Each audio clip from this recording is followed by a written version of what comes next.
the afternoon. We keep the largely cloudy skies for northern England, southern Scotland, but either side of that, some sunny spells developing. 22 Celsius in the south of England, 20 Celsius for the west of Scotland. Those are the warmest spots, but in those areas, a few showers will also develop.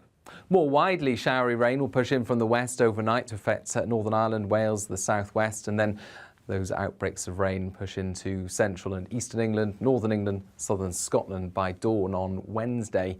So a damp start in those areas on Wednesday morning, but a milder start for many, 13 or 14 Celsius generally. But the north of Scotland, that's where we see the clearest and coldest conditions as we begin the day on Wednesday.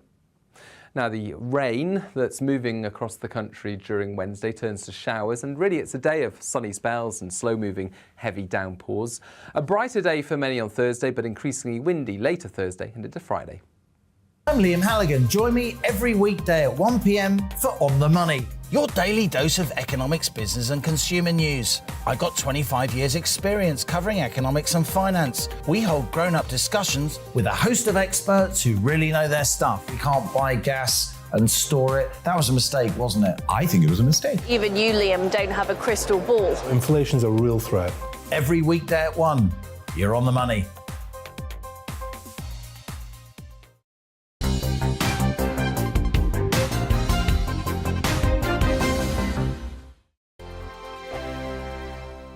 We are GB News. We're right across this great nation. On TV, on radio, on digital. Absolutely everywhere. We don't talk down to you. We embrace all voices. With honest and civilised conversation. We're not part of the establishment. We're one of you. And we're only getting started. Join us on GB News, the People's Channel, Britain's news channel. Every morning from 6 o'clock, we'll wake you up with GB News Breakfast with all the stories you didn't know from the night before. So whether it's serious news, entertainment, or your own views from all over our great nation, we're here to kick off your day with a smile. And the national media should be reflecting and reporting what's happening here. You will notice the northwestern accents.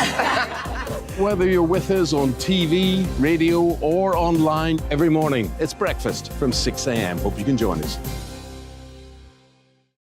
Join us for Ministry of Defence, the comedy panel show that's just like the news, in that the left fights the right and it doesn't really seem to matter who wins. We cover the big stories. It was in fact a troop of baboons and not angry vegans. I like that. And the really important stories. Fat naked cow gets stuck in swimming pool. It's a headline in a lot of local newspapers. Yeah. We're on the same team, Nick. Yeah, but I'm just helping you. Join us for Ministry of Defence, Saturday nights, 8 o'clock on GB News. I'm Dan Wootton. Join me Monday to Thursday from 9 to 11 for the feistiest and most fun news debate on TV, where free speech reigns. I'll bring you a sharp take on the day's biggest stories, bombshell newsmaker interviews, and A-list guests. And I guarantee you, no spin, no bias, no censorship, and no reason to go to bed. That's Dan Wootton tonight, Monday to Thursdays from 9 on GB News.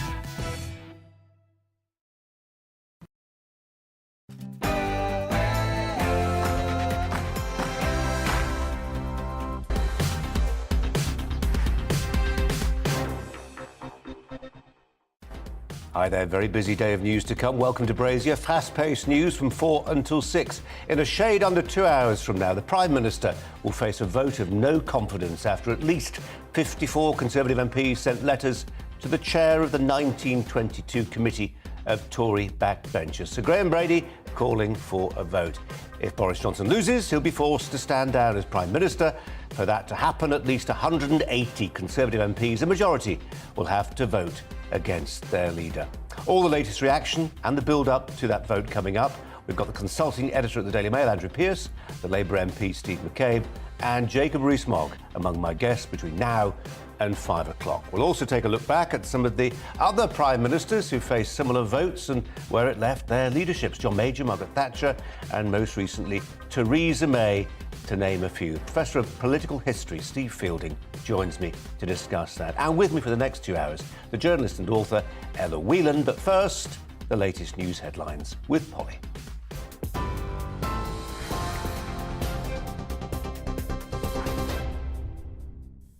Colin, thank you. Good afternoon to you. Just after 4 o'clock, and the Prime Minister is right now addressing the influential 1922 committee of Conservative MPs 2 hours before the confidence vote in his leadership begins. Sir Graham Brady has revealed the secret ballot will be held between 6 and 8 o'clock this evening, with the result announced at 9 o'clock. Rebels will need 180 MPs in order to oust the Prime Minister. Dozens of MPs have declared their support for Boris Johnson. However, anti-corruption czar John Penrose has resigned and says Boris Johnson should follow suit. He's broken the ministerial code, and in a serious and material way, and that is historically, traditionally and rightly a resignation matter for him, and it has to be a resignation matter for me too. Integrity, honesty, leadership, those are not technicalities. Those are absolutely non-negotiable things. And actually the Prime Minister says so in his own reply. He says these are absolutely essential as the way we do business in our democracy. Meanwhile, the Brexit Opportunities Minister Jacob Rees-Mogg says the public voted for Boris Johnson and MPs shouldn't attempt to overturn that. Should a small group of MPs overturn the mandate of the British people? And I really think that would be very unwise. And dare I say rather arrogant, because it's assuming that real votes of real people don't matter, and it's all about ultimately overturning the 2016 referendum. So I'm backing Boris. I'm sure he'll do well this evening. A host of opinions, though. MP David Davis says it's time for a new leader. This is an issue about the integrity of the government. For many of my colleagues, it's an issue about themselves getting re-elected, whether Boris can deliver on that. And it's an issue about standing by the rules you passed yourselves. We need to get back to being a thorough, competent Conservative government. Not to say Boris hasn't done some good things. He did some good things on vaccines, did some good things on Brexit, he's done some good things on Ukraine. But overall, for the interest of the country as a whole, we need a new Prime Minister. And yet the Attorney-General, Suella Braverman, and Northern Ireland Secretary Brandon Lewis say Boris Johnson is still the right person for the job. A lot of people, particularly in our parliamentary, have underestimated Boris Johnson time and time again, writing him off, assuming that he won't win, and he's defied their expectations blisteringly. So I really want to remind them of the capacity that Boris Johnson has to deliver. Look, I think Boris Johnson, I've always said this, will go on and fight the next general election. I think he will win the general election for our party. And I would encourage all colleagues tonight to get behind him, get back focused on those core issues. But the Tory MP Andrew Bridgen says Boris Johnson cannot be both a rule maker and a rule breaker. Oh, I think he has got the big calls right with the help of the parliamentary party. But I mean, that doesn't excuse the fact that he's overseen a culture of disregard for his own COVID rules in Number 10. Old adage was if you're on the front page of the papers for 6 or 7 days in a row, you had to resign. This is going to be 10 months, and it's completely distracting from the government's day-to-day business. Meanwhile, GB News has uncovered Downing Street staff held a gathering while the Prime Minister was in hospital with COVID. The event took place with alcohol in the Number 10 garden.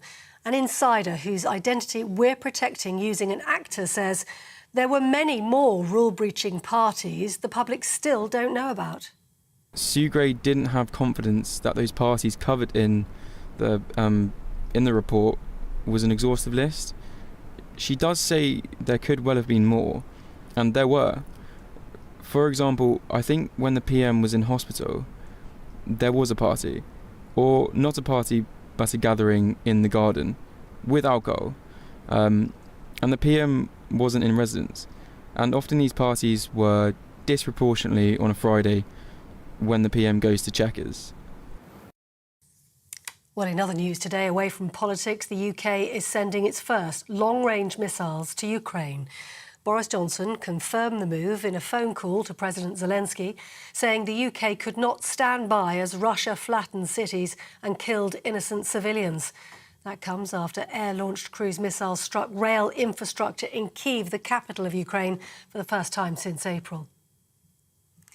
A British man accused of trying to smuggle artefacts out of Iraq has been sentenced to 15 years in prison. Jim Fitton, a 66-year-old retired geologist, was arrested in March at Baghdad International Airport, carrying small fragments of ancient pottery.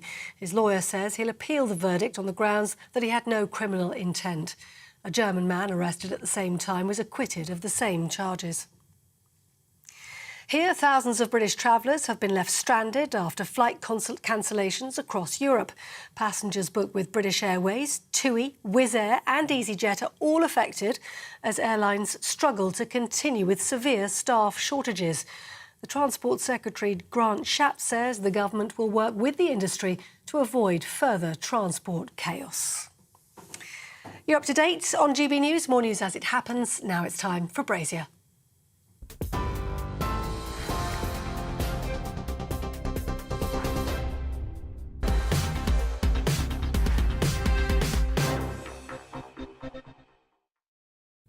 Seven minutes past 4. After months of speculation over the Prime Minister's future, tonight Boris Johnson will find out if he still has sufficient support within his parliamentary party, a party he won an 80-seat majority for only 3 years ago. The Prime Minister is currently speaking, or is about to speak, to his backbench MPs. That gathering in Parliament in the committee room, I think it's number 10, was scheduled to begin at the top of this hour. And in under 2 hours, they will vote in a secret ballot, those MPs, on his leadership. So secret, in fact, that mobile phones have been and will be confiscated from those involved. Things are moving quickly. The chair of the 1922 committee, Sir Graham Brady, only announced this morning that the threshold of 54 votes necessary to trigger a contest had been reached. I notified the Prime Minister yesterday that the threshold had been reached, and we agreed the timetable for a confidence vote to take place, and he shared my view, which is also in line with the rules that we have in place, that that vote should happen as soon as could reasonably take place, and that would be today. Let's go straight to our national reporter, Paul Hawkins, who's outside Downing Street for us this afternoon. Hi to you, Paul. Boris Johnson's going to address these MPs, these backbenchers.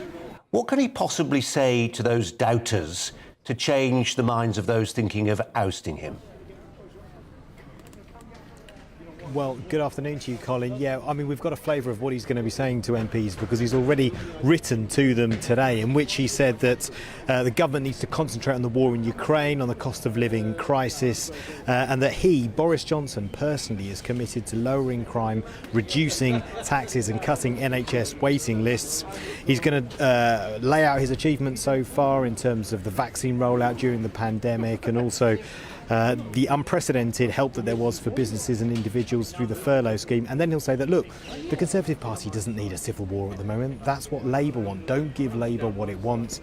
Back me. I'm still an election winner. So that's what he'll be saying.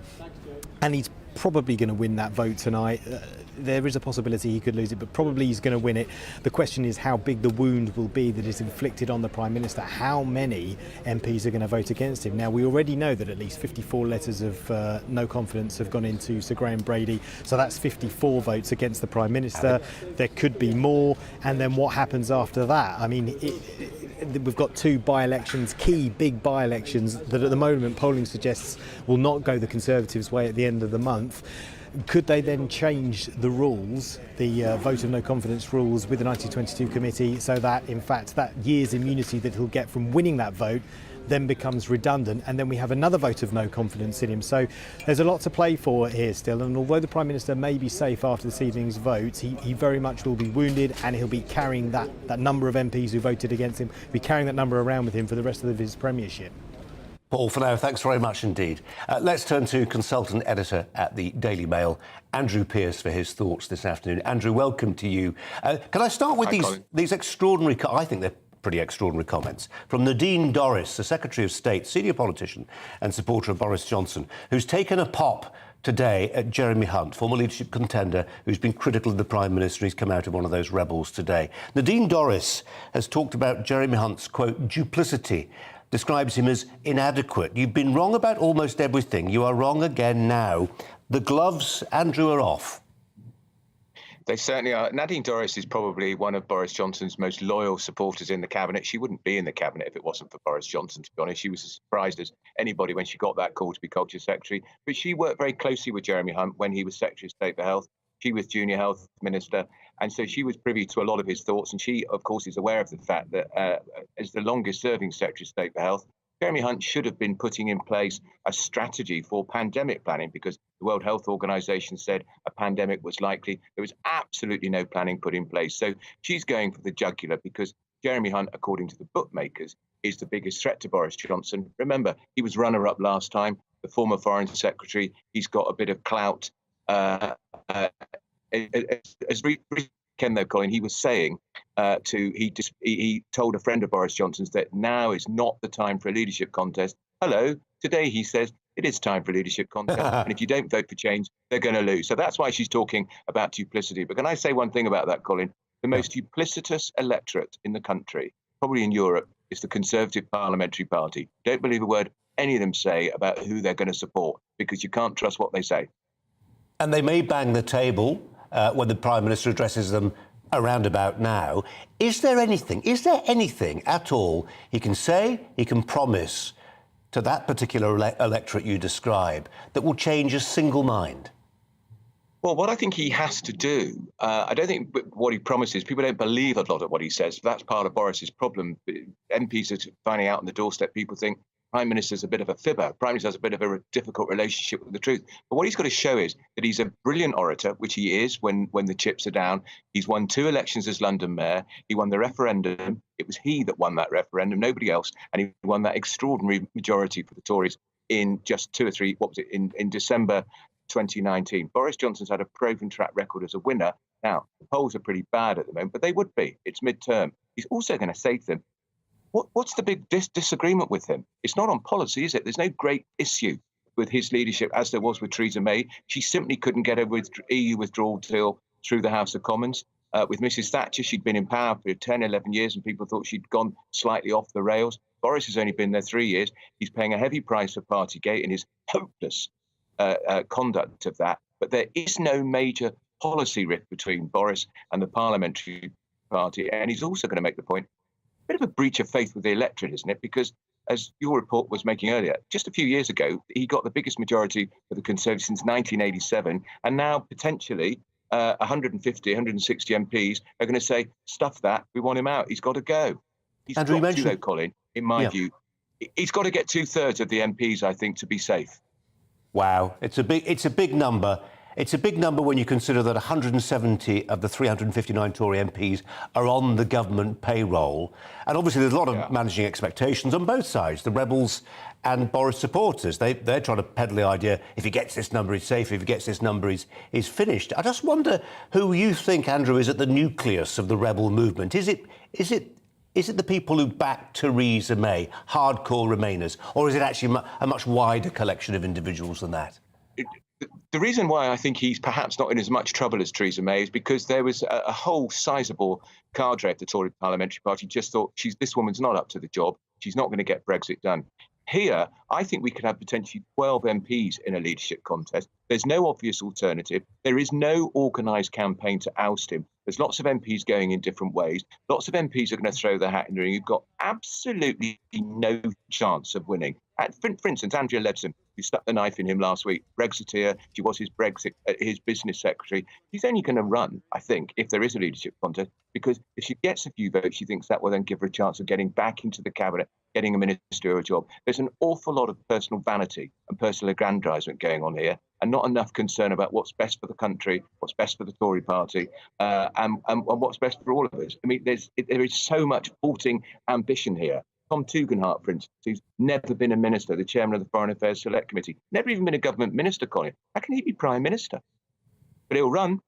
Mark my words, he'll run. But I tell you why I think he's got to get up to about 66%. Theresa May, when there was a confidence motion against her, she got 63% of the vote. He's got to do more than that because she was gone within 6 months of that. So I think he needs to get to 2/3. Not sure he will.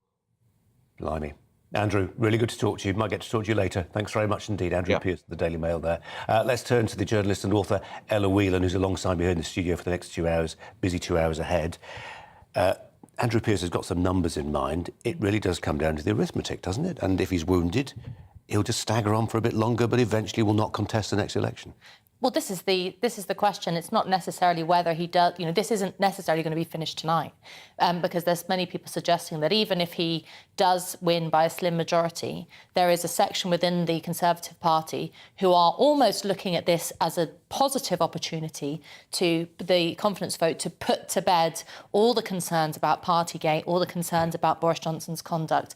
And we've had ministers openly saying this is an opportunity to just get, they put it in terms like get on with the job that the country wants us to get on with.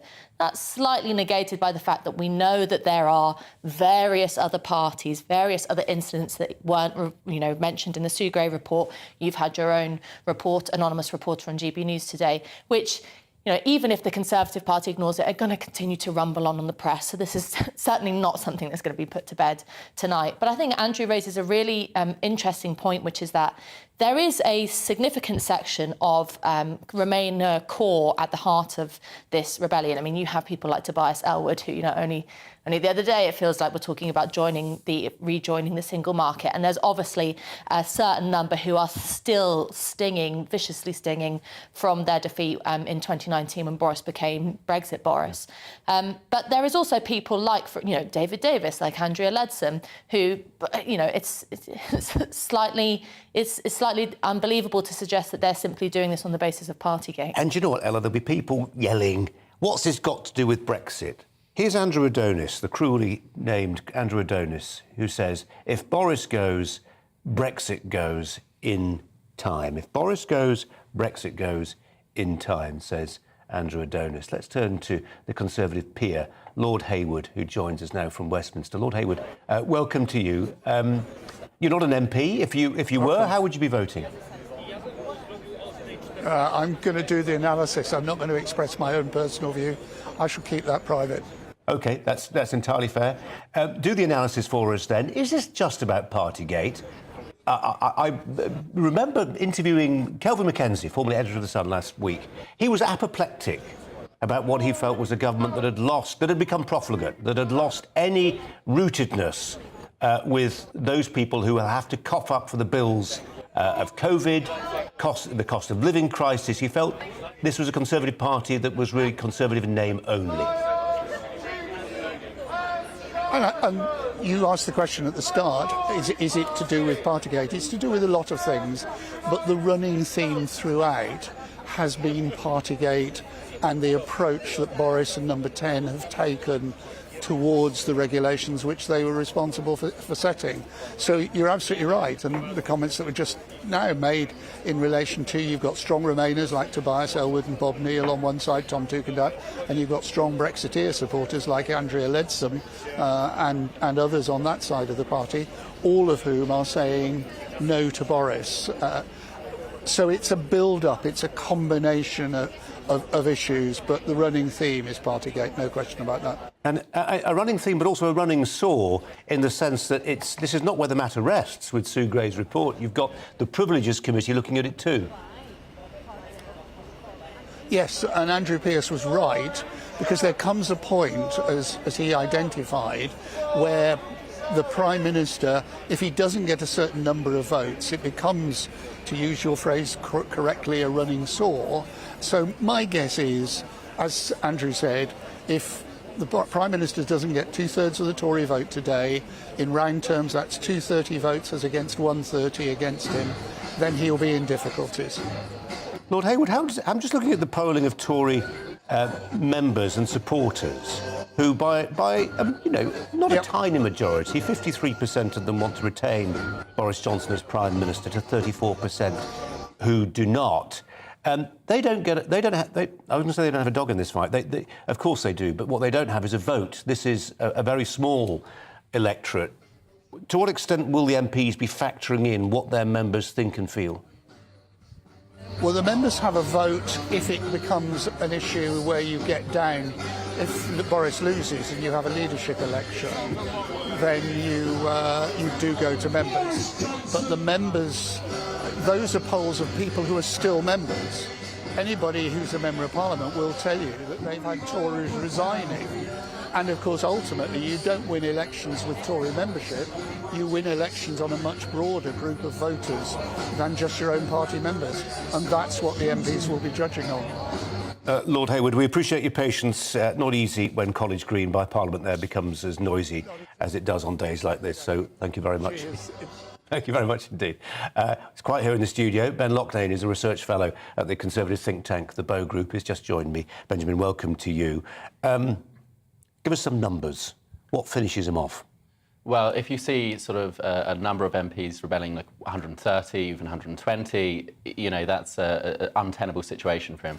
If you see it as under 100, you know, that gives Boris the ability to say, well, look, I've won the leadership, the vote of no confidence, and now it's time to just crack on with our agenda and get on with it. And he's immune for another year, effectively, under the current rules. They can change those rules, can't they? They can change them, but it would be sort of a new precedent to set, and I think a lot of people would be reluctant to do that, especially since anyone who wants to be the leader after Boris would then have to contend with those rules themselves. So they're not going to be making a sort of a digging themselves their own grave, as it were.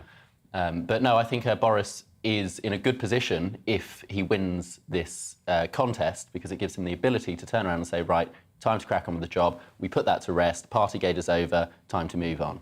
I'm hearing, I'm reading, some of the rebels are saying, it's nailed on, 150. We're going to get 150. Well, they would say that, wouldn't they? Of course. Because in saying so many people are going to vote against the Prime Minister, they encourage les autres. They encourage people who are wavering, people who are not sure, to vote against the Prime Minister. Yeah, you've got to exaggerate to some degree the numbers that you've already got in order to convince certain people who are on the fence to vote with you.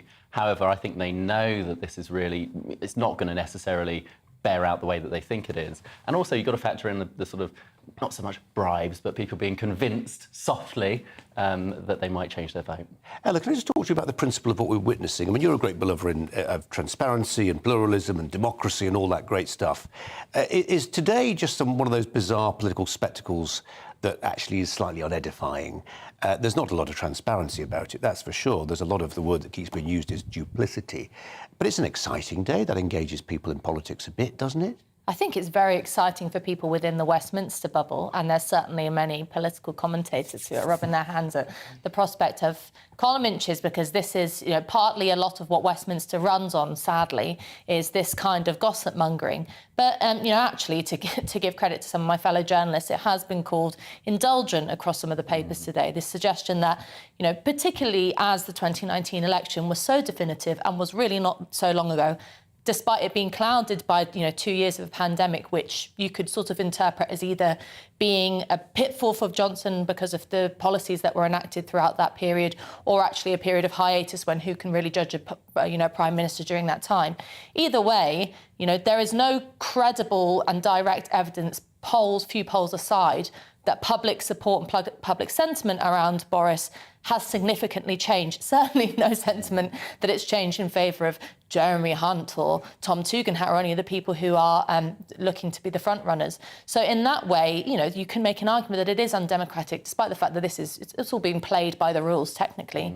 But there is this sense of, you know, I think Boris Johnson, in his speech to MPs today and in his attempts to convince people, should play up that idea of, you know, this is simply a kind of infighting thing within the party, Partygate and all the concerns aside, and actually what people want outside of these rooms might be a bit different. And in 20 seconds, Benjamin Loughnane, what we can't have is the whole direction of the country being dictated by half a dozen people outside St Paul's Cathedral booing the Prime Minister while others cheered. Yeah, well, this is one of the problems, is that it's a small but very vocal minority of people, I think, who are really calling for his blood at the moment. Most of the country, they just really want to see the cost of living crisis eased and their bins collected on time. That's the thing that people really care about. They don't care about this Tory infighting, this parliamentary stuff. They just want to see results delivered. Well, I'll make no apologies, because we're going to spend the next 2 hours talking about exactly that. For now, thanks very much indeed. You're with Colin Brazier. This is GB News on TV, online and on digital radio. Coming up, as we edge closer to the moment of truth, if that's what it is, for Prime Minister Boris Johnson. He's preparing for a vote on his leadership at around 6 o'clock this evening, Committee Room 10 in the Palace of Westminster. We'll get a view from the opposition party. Labour MP Steve McCabe will join us. First, the weather.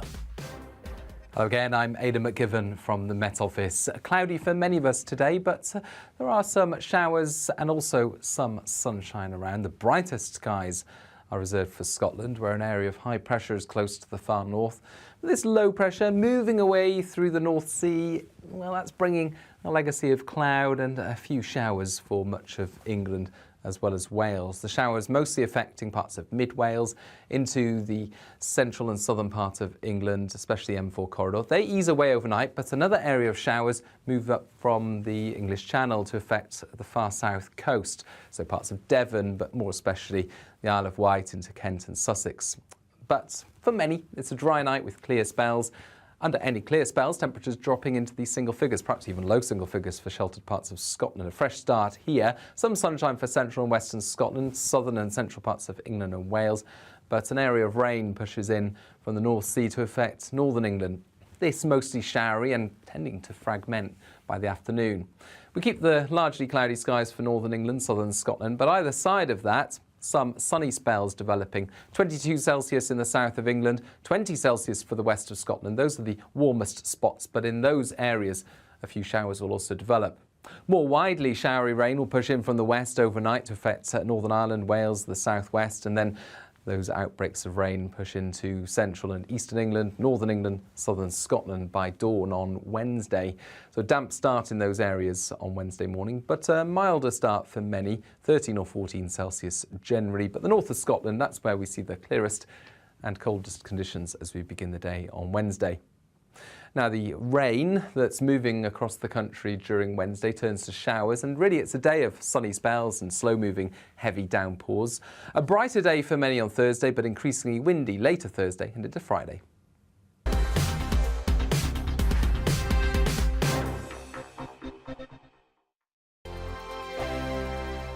We are GB News. We're right across this great nation. On TV, on radio, on digital. Absolutely everywhere. We don't talk down to you. We embrace all voices.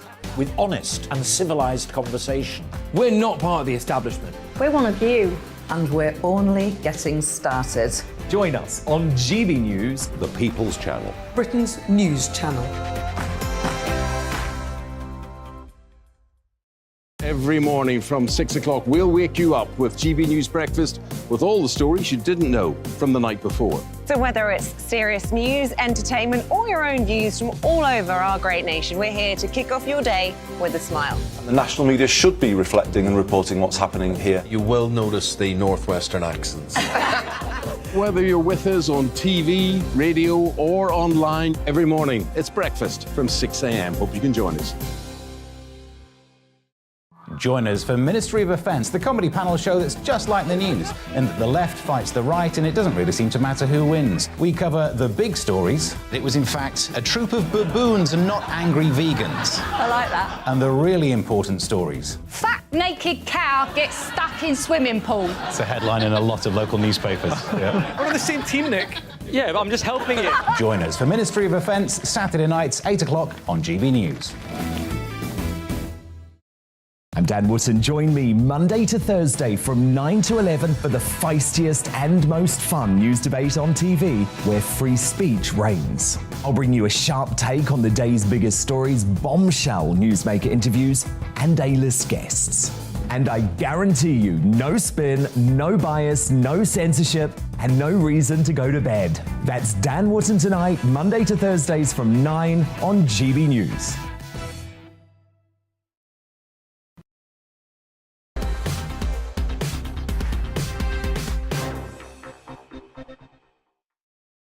Welcome back. You're with Colin Brazier on GB News on TV and on radio. Well, the Prime Minister, Boris Johnson, is calling on the backing of his party. The vote was triggered after at least 54 Tory MPs sent letters calling on a vote to the chairman of the 1922 Backbenchers Committee.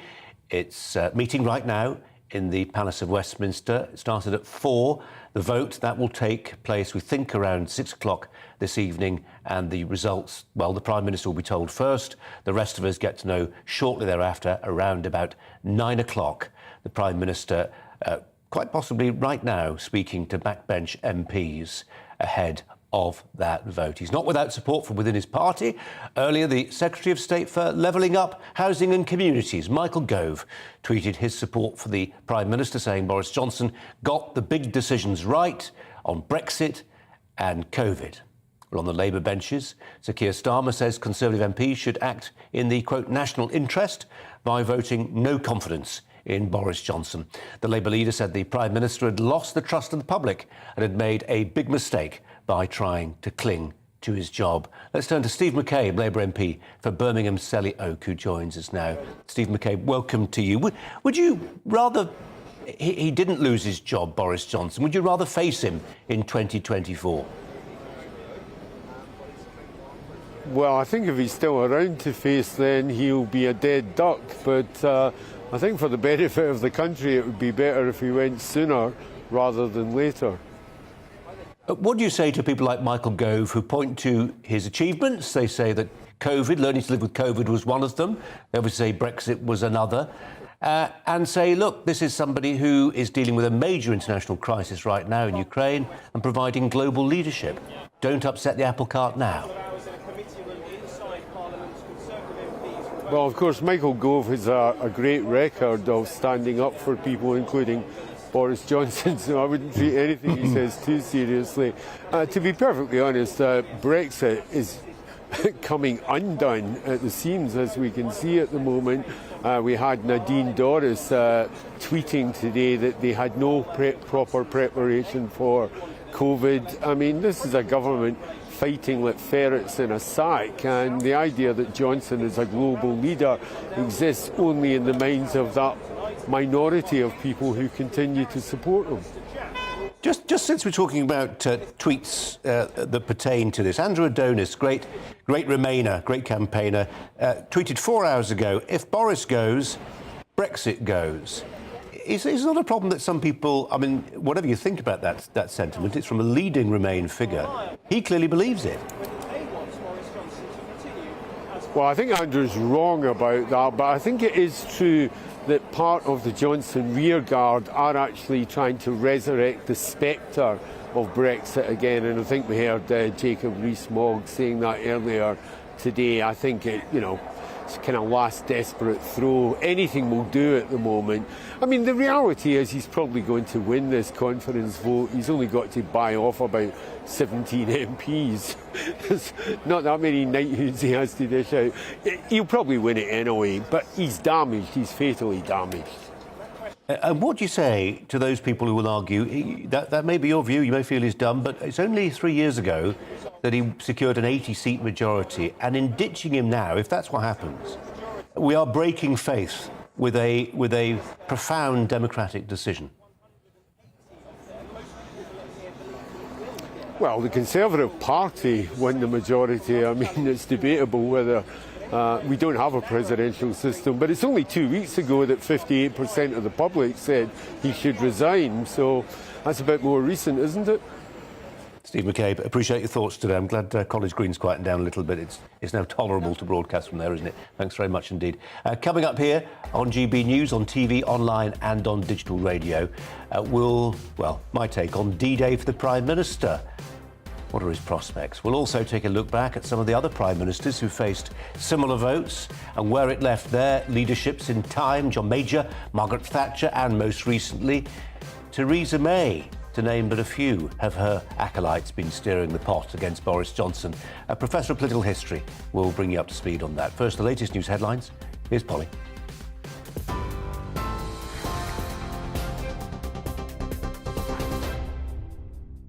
Colin, thank you. Good afternoon. Well, as you've been hearing, the Prime Minister is addressing the influential 1922 Committee of Conservative MPs just 2 hours before the confidence vote in his leadership begins.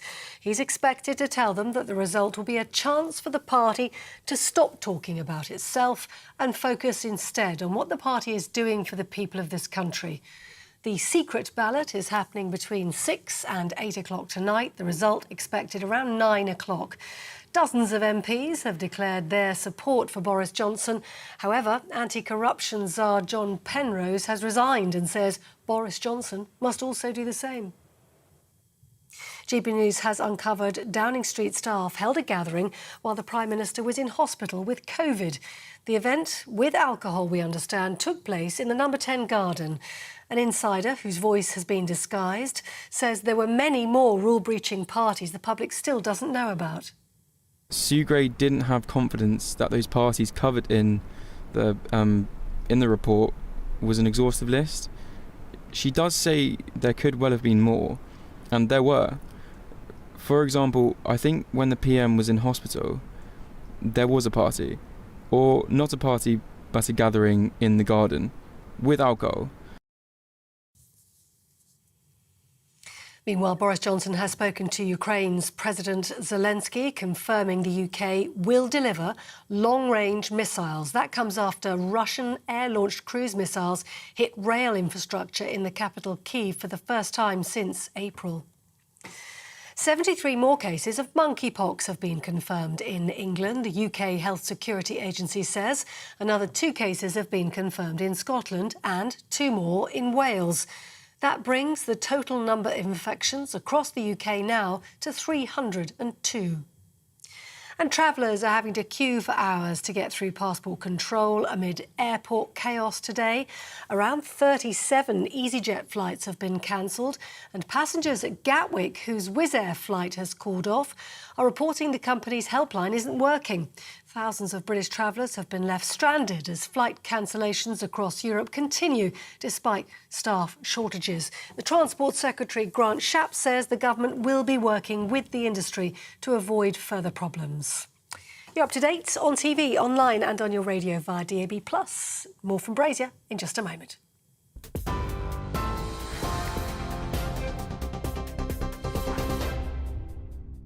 Direct Bullion sponsors the Finance Report on GB News for gold and silver investment. Quick look at the markets as they stand. The pound against the dollar is 1.255, against the euro 1.172, and gold is selling at £1,471.32 an ounce. Direct Bullion sponsors the Finance Report on GB News for gold and silver investment.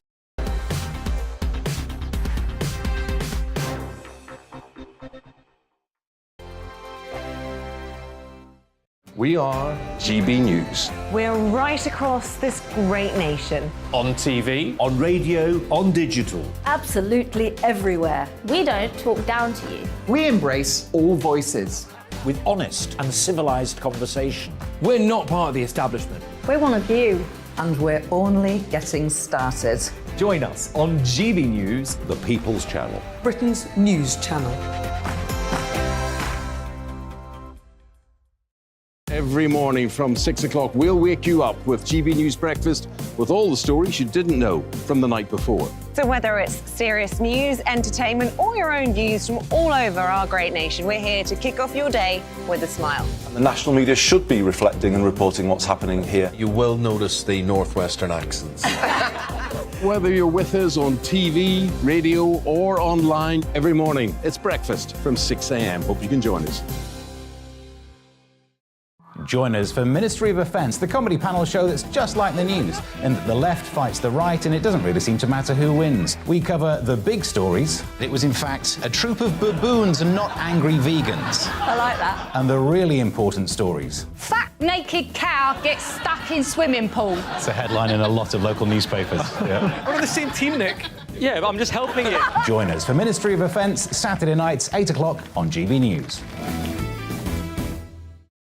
I'm Dan Wootton. Join me Monday to Thursday from 9 to 11 for the feistiest and most fun news debate on TV, where free speech reigns. I'll bring you a sharp take on the day's biggest stories, bombshell newsmaker interviews, and A-list guests. And I guarantee you, no spin, no bias, no censorship, and no reason to go to bed. That's Dan Wootton tonight, Monday to Thursdays from 9 on GB News.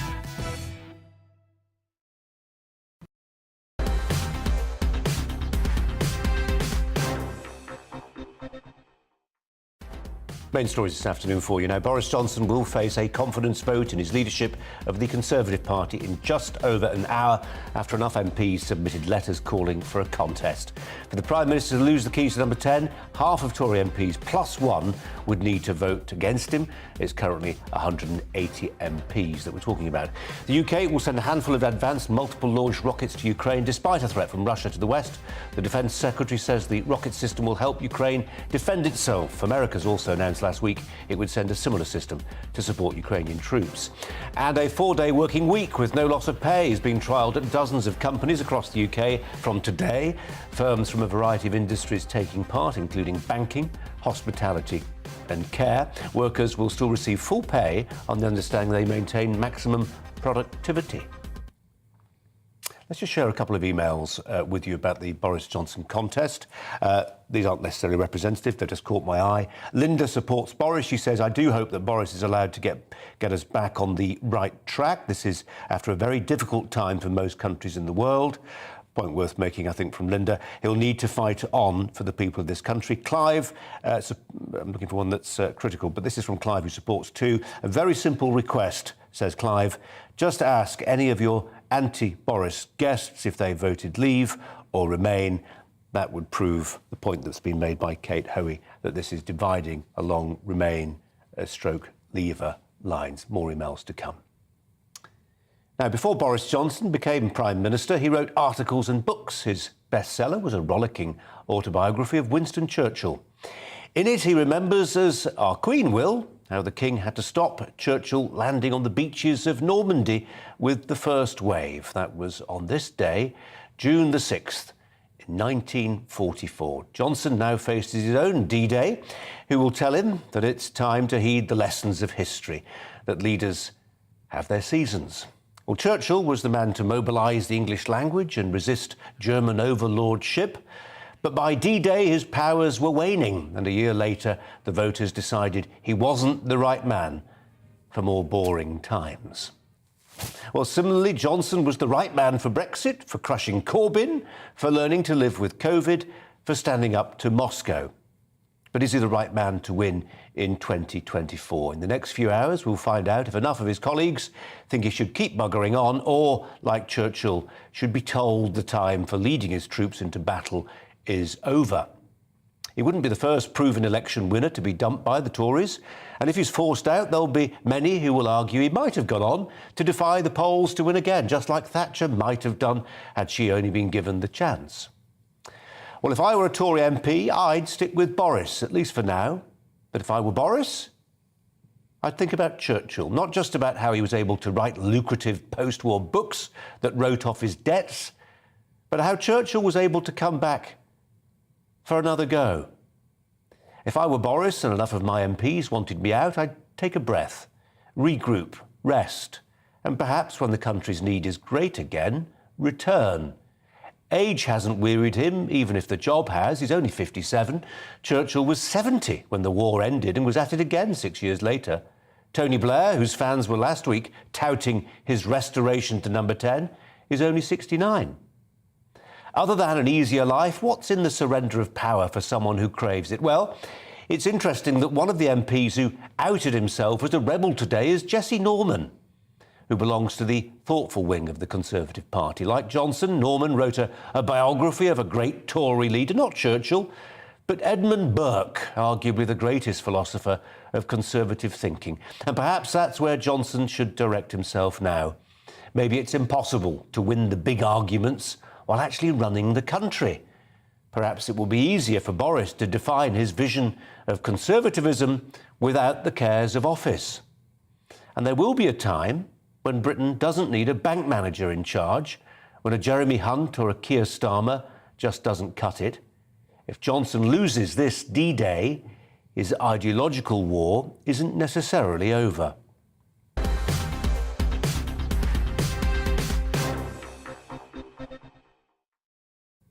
The author and journalist Ella Whelan's alongside me, giving one of those sphinx-like stares, which means I can't quite work out what she made of that. Well, I hope Boris Johnson was watching that, because I think he'll be delighted that you compared him to, or at least put him in the same sentence as Churchill, because that is all he has really ever wanted, to be a Churchillian figure and command that kind of gravitas and rise to the challenge in that way. And I think, you know, as much as I sort of agree that there is a kind of indulgence at the heart of what's going on today in relation to the no confidence vote, I think we have to look at Boris Johnson in the round, which is that if yes, he was the man that secured Brexit in the 2019 vote, but that was, you can argue, a moment of opportunism on his behalf. You know, he famously wrote the 2 letters He also wasn't, he has since turned Brexit more recently into a rather silly thing about whether or not we have imperial metric, and Brexit as this kind of superficial Britishness rather than a sincere thing about sovereignty and democracy. I would argue that he's handled the pandemic very badly in relation to the government's clampdowns on civil liberties long after they were necessary, past the emergency periods of the pandemic and the unwillingness to return to Brought England out of it sooner than others did. Which isn't saying very much. Okay. I mean, globally, I think there's been a real lackadaisical approach to the seriousness of civil liberties and social cohesion. And we also know that the inner workings of government at the moment, important departments like the Foreign Office, like Number 10, like the Home Office, it's been disaster after disaster, whether it's Afghanistan, whether it's things in relation to the Rwanda policy. It just all seems like things are falling apart at the seams. Lay on top of that, you've got the scandals, which, like you, I have, at this point, much less time for. I'm sick of hearing about Partygate. I really don't care if they were tearing up at Number 10 anymore. I think it's quite clear that most of the country don't care about that. So it's slightly funny to see all these rebels today hinging their arguments off of this particular moment in time, or several moments in time in which Boris Johnson and the people around him were behaving badly. But the fact remains is who would replace him? No one has a clear idea of who would. There's no real talent within the Conservative Party. You've got the fact that you've got Labour not biting at the heels of the Conservative Party, but a conflicting picture in relation to what just happened in local elections. It will do no favours to the rebels now. Keir Starmer coming out really strong and saying you've got to depose him because they could be accused of siding with the Labour Party. And so, it feels like the only way to argue for Boris Johnson at the moment is on negative grounds, which is that the other alternative is worse. Even Michael Gove, and people who are supposed to be, really strong behind Johnson at the moment, might say a tiny little line at the top of their tweet. He's done good things in relation to COVID and Brexit. But essentially, the argument is think of the alternative. That's not a very good position for any leader. Ironically, it was the argument used by Remainers, wasn't it? Don't try Brexit, imagine what might go wrong. All the catastrophising. And the fact is, it was one of your guests said, just ask, or actually I think we've got somebody who emailed in and said, just ask any anti-Boris person if they're Leave or Remain. Well, I was Leave, and I can tell you there is some sentiment among Leave voters that he hasn't done what he promised he'd do, either in relation to Brexit or levelling up. OK, Ella for now, thanks very much indeed. Well, Boris Johnson's not the first Prime Minister to face a confidence vote, obviously. History teaches us that having to face down your party rarely ends well. Former Prime Minister Theresa May won her confidence vote with a majority of 83. That was in December 2018. That was 63% of the available vote. She survived for a few months more before those disastrous European Parliament elections prompted her resignation. John Major triggered his own leadership contest before defeating challenger John Redwood, went on to lose so big in the 1997 general election. Perhaps most memorably, infamously, depending on your point of view, of all, Margaret Thatcher faced down a leadership challenge from Michael Heseltine by 204 votes to 152, but was persuaded by the men in grey suits to step down in an ensuing cabinet revolt. We're joined by a Professor of Political History at the University of Nottingham, Stephen Fielding. Professor Fielding, thanks for your time. Lessons from history, what are they? The lessons of history. Well, first of all, if you're a Conservative leader and you're facing a vote of no confidence, it's usually to do with Europe. Those three cases that you've just mentioned were to do with a policy division, a big policy division over Europe within the party itself. I mean, ironically, Boris Johnson has seemingly solved the Brexit issue. But the other thing is, they all were leaders who were suffering electorally. They'd lost credibility. I mean, Thatcher had won 3 elections, but she was trailing badly in the polls to Neil Kinnock, largely over the poll tax. John Major, Black Wednesday had destroyed the party's credibility. Tony Blair was Labour leader. He was sort of taking all before him, so he looked like he was going to be a loser at the next election. And Theresa May had lost her majority in 2017 and didn't look like she was going to get it back. So in terms of Boris Johnson's situation, history sort of does suggest that the Conservatives sort of put their leaders under pressure as a vote of no confidence when it doesn't look like they're going to be winning elections anymore, no matter what they did in the past. Stephen, do we put this one down then to the sort of the afters of Brexit? If it's true that the nucleus of the rebellion comes from supporters of Theresa May, then there's an argument this is settling old Brexit scores. In that context, this is still, for all the talk of it's about probity and lying and Partygate, then this is still a contest about Europe.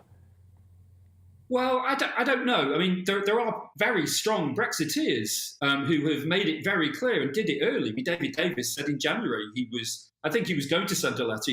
He certainly had indicated that he didn't have any confidence in the Prime Minister anymore. Andrew Bridgen was actually at Nottingham University in December telling our students he had no faith in Boris Johnson. And Andrew Bridgen's a bit of a Brexiteer. So I don't think so. I mean, there may be people who think that Boris Johnson didn't do Brexit right, that he's not taking advantage of the opportunities. I mean, the Brexiteers some of them would think that.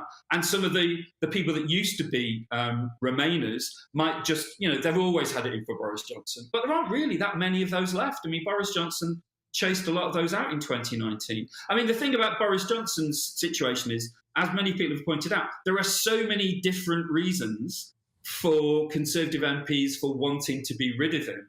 I think it's a bit too simplistic to reduce it simply to Brexit and revenge. Yeah. Is there, I mean, he's still, I made a point in my monologue 5 minutes ago that he's still a relatively young man. He may want to earn some money, whether that's on the lecture circuit or by writing books, much as his great hero Winston Churchill did. I'm rather getting my head as... Oh, he switched off. It does happen. Ella Whelan, thank goodness, is alongside me to reflect on the future of Boris Johnson. I'm getting ahead of myself. We're not remotely there yet. Well, I mean, it is a thing that with a lot of politicians in the past in his position, you are weighing, and is depressingly the way politics is increasingly moving, is that you have individuals who are primarily thinking about their own, the books that we've written about them in years to come and their own legacy. And for Boris Johnson to leave now, even despite his kind of moves in relation to Ukraine, which let's remember happened just a few weeks ago, he was sort of the man of the hour for buddying up with Zelensky and having the support of Ukrainian people. That every week, with every new Partygate scandal, with every new kind of story in the papers, whether it was about the wallpaper in Number 10 a number of months ago, or about his personal conduct, dents that ability for him to present his legacy as this man of principle, either in relation to Brexit or indeed COVID or Ukraine. And so for him to go now, I think he would find it disastrously wounding. I appreciate your position in the monologue that you gave about the suggestion that he could come back. That seems very unlikely when it's this personal, because what's going on at the moment does feel very personal. And indeed, his personal conduct has... Winston Churchill lost by a landslide in 1945. He still came back. But I take your point. It's looking pretty remote. I mean, if it comes to that, right? If it comes to that. I mean, more emails, loads of them coming in. Let's just try and give you a flavour if I can. It's not easy because some of them are quite long. You are exercised, as you should be, I suppose, by this subject. We're talking about a day that could see effectively the end of Boris Johnson's premiership.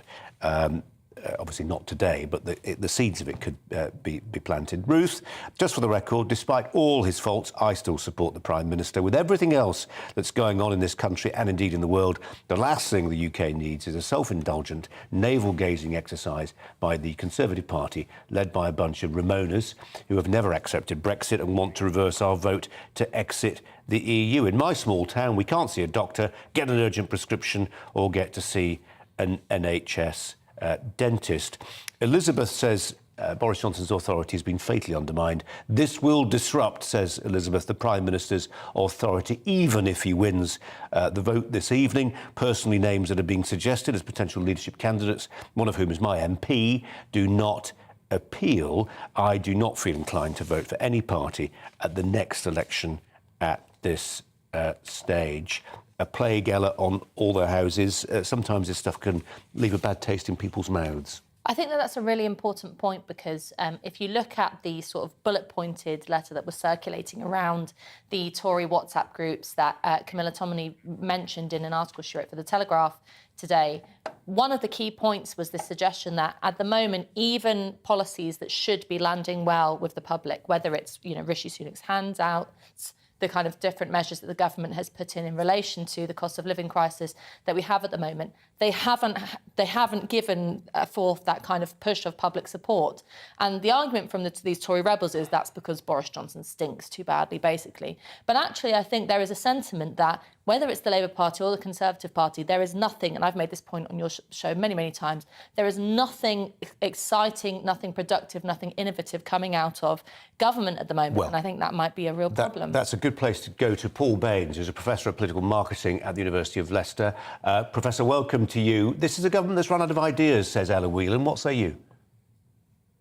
Well, I think there's some truth to that because obviously it's a government that's struggling very strongly. I mean, they have been dealing with some unbelievably difficult problems that have don't usually bedevil a country. So we've got the Ukraine crisis, we've got the vaccine rollout and Brexit. I mean, OK, wars come and go, and it's not as if we haven't been in those before, but we've never been in a situation where we've needed to roll out vaccines as quickly and as effectively as we have this time around. And Brexit, of course, was something that bedeviled the two previous prime ministers. So I do think he's had a tougher time than most PMs. And is it true, but you always get those MPs or commentators, at least, Paul, who say, well, this government's been in place for too long now, they've run out of energy, they've atrophied, a period in opposition will re-energise them. I always think, I don't go with the idea that the Tories have been in power for 12 years. I mean, for 5 of those years, they were in coalition with the Lib Dems, and the Lib Dems, OK, they were a minor party, but they still had an impact on the type of policy that was eventually put forward. They did a lot of things, that government, that the Conservatives wouldn't have done on their own, no doubt about it. So I think the real comparison should be since 2015. And they have been in power for 7 years. They have struggled with Brexit. Brexit is what the people wanted, whether you voted for it or not. Most people did vote for it, of course. So it did have to be implemented. There was a struggle doing that because it was so down the middle, really, just slightly over. So I think it has been extremely difficult. I think the Conservatives will say, well, you know, we've still got much more to do and we haven't quite finished these things off. Brexit's not yet finished, is it? I mean, the Northern Ireland Protocol situation gives us an indication that still needs sorting. And of course, we've got new problems. We've got the cost of living crisis. Yep. We've got to pay for a big chunk of the COVID stuff. So I think this government would say, we're only part way through this. I'm sure they would. Paul, I'm so sorry. We're going to have to leave it there, but appreciate your contribution. Thanks very much indeed. Paul Baines. Thank you. Much more news coming up. Do stay with us.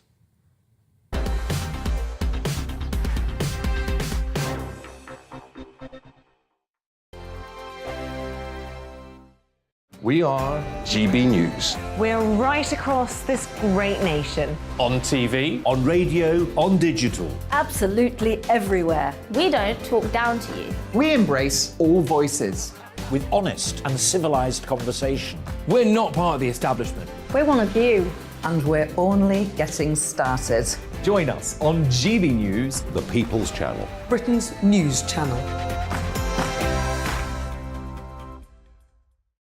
Every morning from 6 o'clock, we'll wake you up with GB News Breakfast with all the stories you didn't know from the night before. So whether it's serious news, entertainment, or your own views from all over our great nation, we're here to kick off your day with a smile. And the national media should be reflecting and reporting what's happening here. You will notice the northwestern accents. Whether you're with us on TV, radio, or online, every morning, it's breakfast from 6 a.m. Hope you can join us. Join us for Ministry of Offence, the comedy panel show that's just like the news, in that the left fights the right and it doesn't really seem to matter who wins. We cover the big stories. It was in fact a troop of baboons and not angry vegans. I like that. And the really important stories. Fat naked cow gets stuck in swimming pool. It's a headline in a lot of local newspapers. Yeah. We're on the same team, Nick. Yeah, but I'm just helping you. Join us for Ministry of Offence, Saturday nights, 8 o'clock on GB News. I'm Dan Wootton. Join me Monday to Thursday from 9 to 11 for the feistiest and most fun news debate on TV, where free speech reigns. I'll bring you a sharp take on the day's biggest stories, bombshell newsmaker interviews, and A-list guests. And I guarantee you, no spin, no bias, no censorship, and no reason to go to bed. That's Dan Wootton Tonight, Monday to Thursdays from 9 on GB News.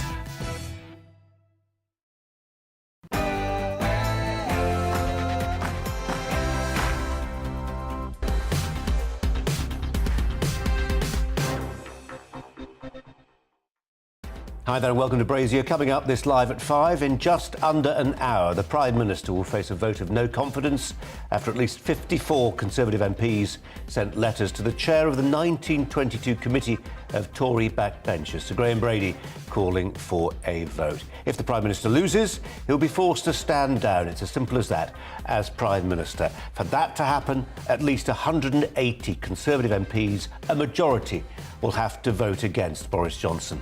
All the latest reaction and build up to that vote. We now know what the Prime Minister told those MPs. We'll take you through some of what's been reported. Also, reaction from the Red Wall heartlands. Boris Johnson managed to swing to the Tories. We'll get their reaction from Chris Lloyd from the Northern Echo in Darlington. Also, the Labour MP, Emily Thornberry, and former Conservative MP, Anne Widdecombe, will also have their say. And with me for the next 2 hours, the journalist and author, next hour, I should say, we've not booked her in for longer, Ella Whelan. First, the latest news headlines with Polly.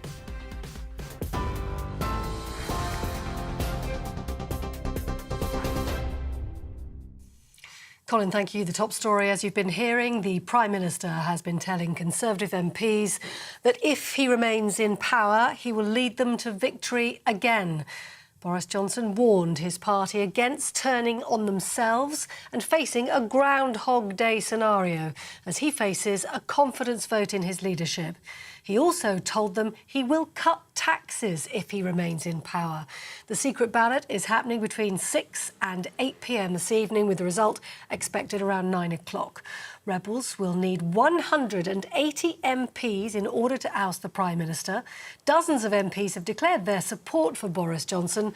However, the anti-corruption czar John Penrose has resigned and says Boris Johnson should follow suit.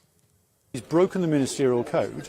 And in a serious and material way, and that is historically, traditionally and rightly a resignation matter for him, and it has to be a resignation matter for me too.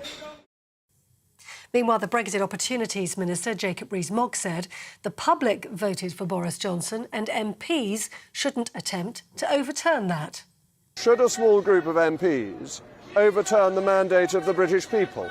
And I really think that would be very unwise. And dare I say rather arrogant, because it's assuming that real votes of real people don't matter. But MP David Davis says it is time for a new leader. This is an issue about the integrity of the government. For many of my colleagues, it's an issue about themselves getting re-elected, whether Boris can deliver on that. And it's an issue about standing by the rules you passed yourselves. The Conservative MP for Dover and Deal, Natalie Elphicke, says the Prime Minister has a great track record. Boris Johnson has got not just the big decisions right, he's absolutely shown that strong leadership at a time of extraordinary challenge for the country. And that challenge continues with the war on Ukraine and the cost of living crisis. And there's been a mixed response from the public. It's just been excuse after excuse after excuse, and we need... It doesn't really matter who it is, but we do, I think, now we need a change. I thought that was so telling, actually, that he got booed. I think that was almost like, that felt like a turning point to me, actually. I don't think it's fair. He made a mistake. He had a few drinks. He's not killed anyone. He should have waited until the Queen's Jubilee, and then we all could have celebrated and have a party. Well, GB News has uncovered Downing Street staff held a gathering while the Prime Minister was in hospital suffering from COVID. The event, with alcohol we understand, took place in the number 10 garden. An insider, whose identity we're protecting with an actor, says there were many more rule-breaching parties the public still don't know about. Sue Gray didn't have confidence that those parties covered in the report was an exhaustive list. She does say there could well have been more, and there were. For example, I think when the PM was in hospital, there was a party.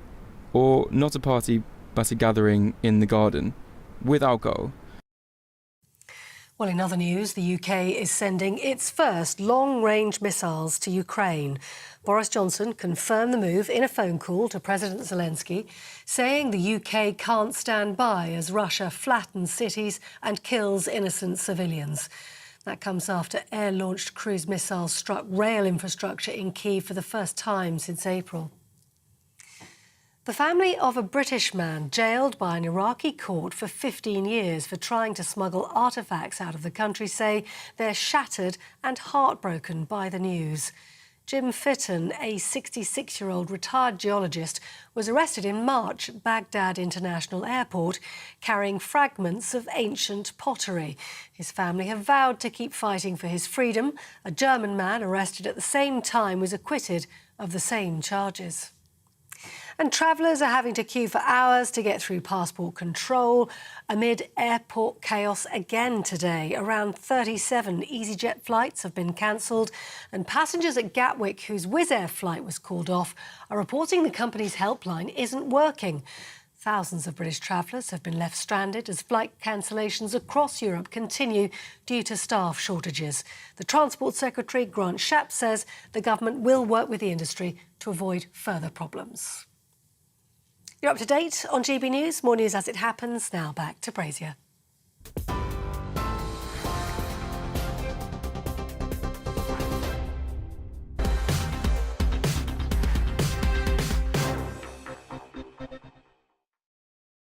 Well, after months of speculation within the Conservative Party and without over the Prime Minister's future, tonight Boris Johnson will find out if he has enough parliamentary support to ensure his political survival. Around an hour ago, the Prime Minister spoke to Tory backbenchers. That's when he started talking on the 1922 committee. I'll go through part of what he had to say in just a moment, who will decide, those backbenchers, his fate. By 9 o'clock, that's when we're told we'll have a result, just a marquee card, after those backbenchers have cast their votes.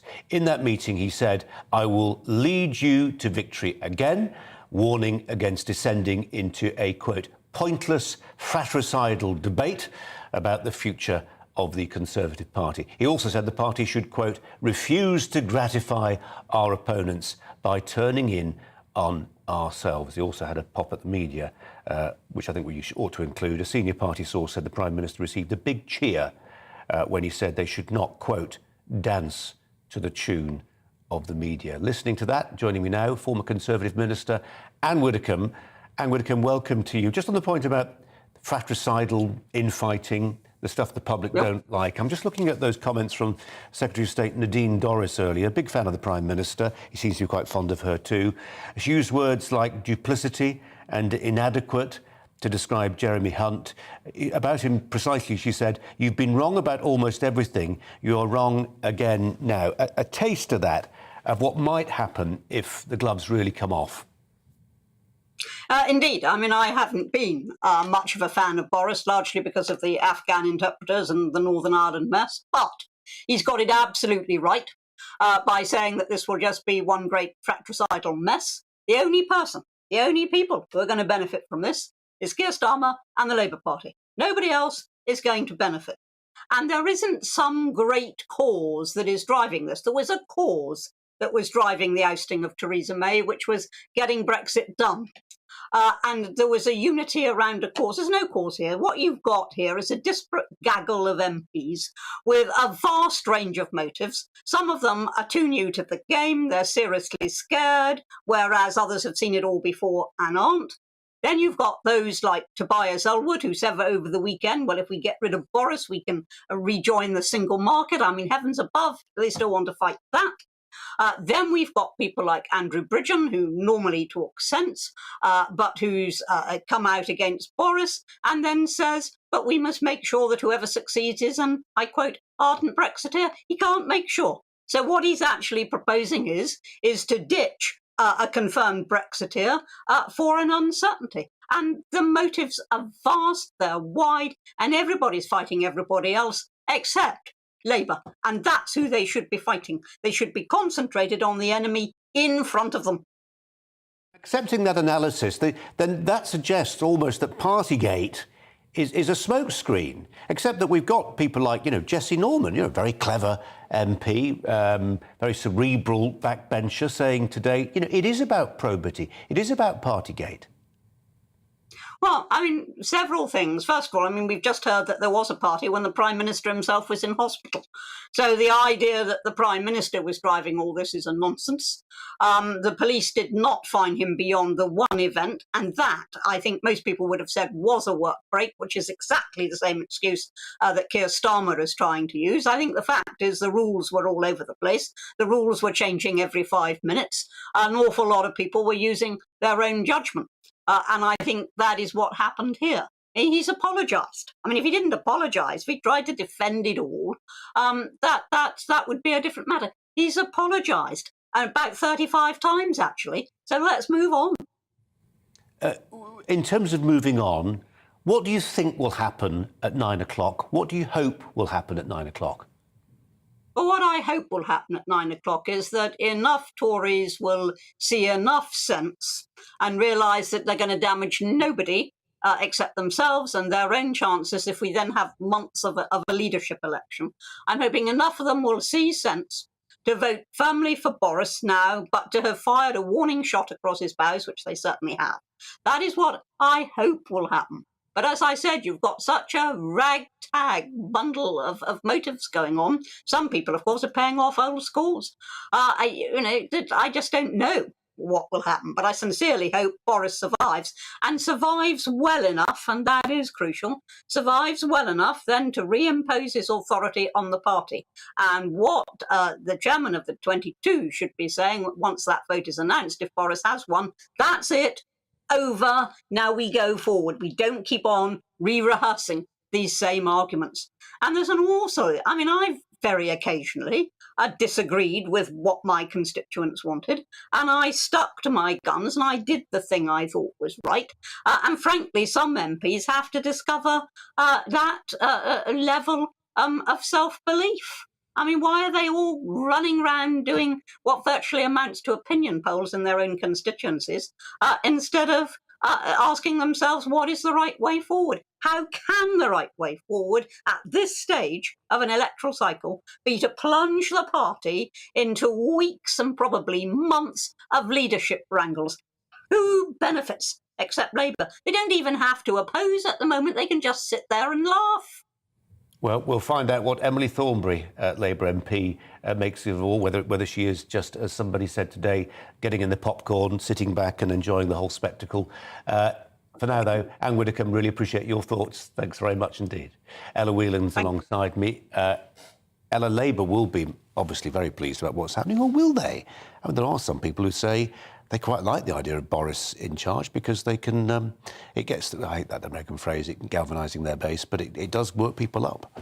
Yes, and obviously the point has been made that even if Johnson is quite fatally wounded in relation to what happens tonight, it sets up quite a good stage for them to make everything about Boris in 2024. And yes, 2 years might feel like a long time, but actually in politics things can last and smell can stick. But I think Anne Widdecombe makes quite an important point in comparing Theresa May and Boris Johnson, because it is true that if you kind of hark your minds back to when Brexit wasn't, and actually one of your previous guests made the important point that it isn't quite fixed and it isn't quite done in relation to Northern Ireland and other things, but back to when it was really hanging in the balance and really under threat. The question of Theresa May's role as Prime Minister was centred around public sentiment about big things, democracy with a capital D, sovereignty, listening to the people, enacting votes, the significance of elections and referendums. And in contrasting that with today, which it primarily does, she used the term ragtag, but it primarily does look like a number of people with a number of grievances, ranging from personal conduct to perhaps old grievances around Brexit and settling scores, that it doesn't have that principled, widespread support that Brexit, I think, did galvanise. Ella, in just a second, just as soon as we fiddle with a couple of wires, we're going to talk to Jacob Rees-Mogg, great Brexiteer campaigner, great Brexit campaigner. There is a view, isn't there, that Boris was he had the golden touch for a while. He got Brexit through, he outmanoeuvred the May supporters, the Remainers in the House. He was absolutely ruthless, the prorogation. Then he pulled off that deal with Dublin. He just seemed to have a golden touch, and then somehow it deserted him. That's one reading? It's one reading. I've always been very sceptical of the hero worship of Boris, particularly in relation to Brexit.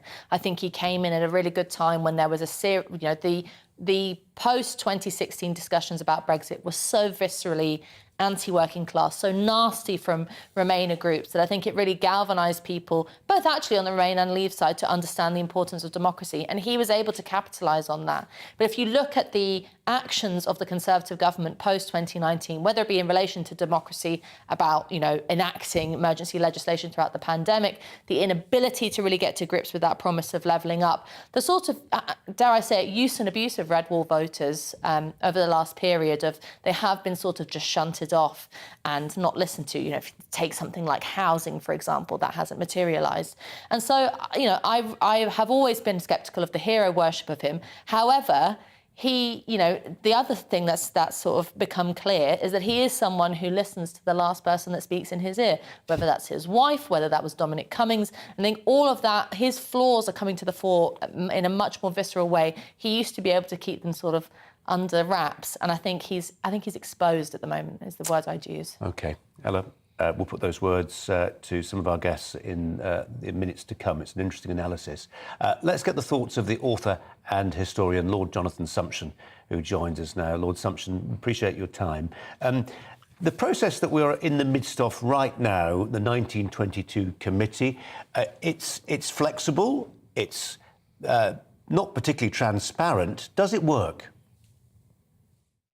Yes, usually. It ensures that the leader of the governing party, or the leader of any party, has got the support of the people behind him, and that's obviously essential in our parliamentary system. I have to say I'm absolutely astonished to hear Anne Widdecombe say that there is no great cause involved here. The great cause involved is the cause of integrity in public life. Many people, perhaps not Anne Widdecombe, feel that that is absolutely fundamental and ought to prevail over just about every other consideration. And do you think if there is a sufficiently high number of votes to effectively lead to the ousting of Prime Minister Boris Johnson tonight, that the people who vote against him, the MPs who vote against him, they won't be motivated so much by opinion polls or his handling of the economy? It will be about probity. Well, I certainly hope it will be, because I think that probity is absolutely the core of our public life.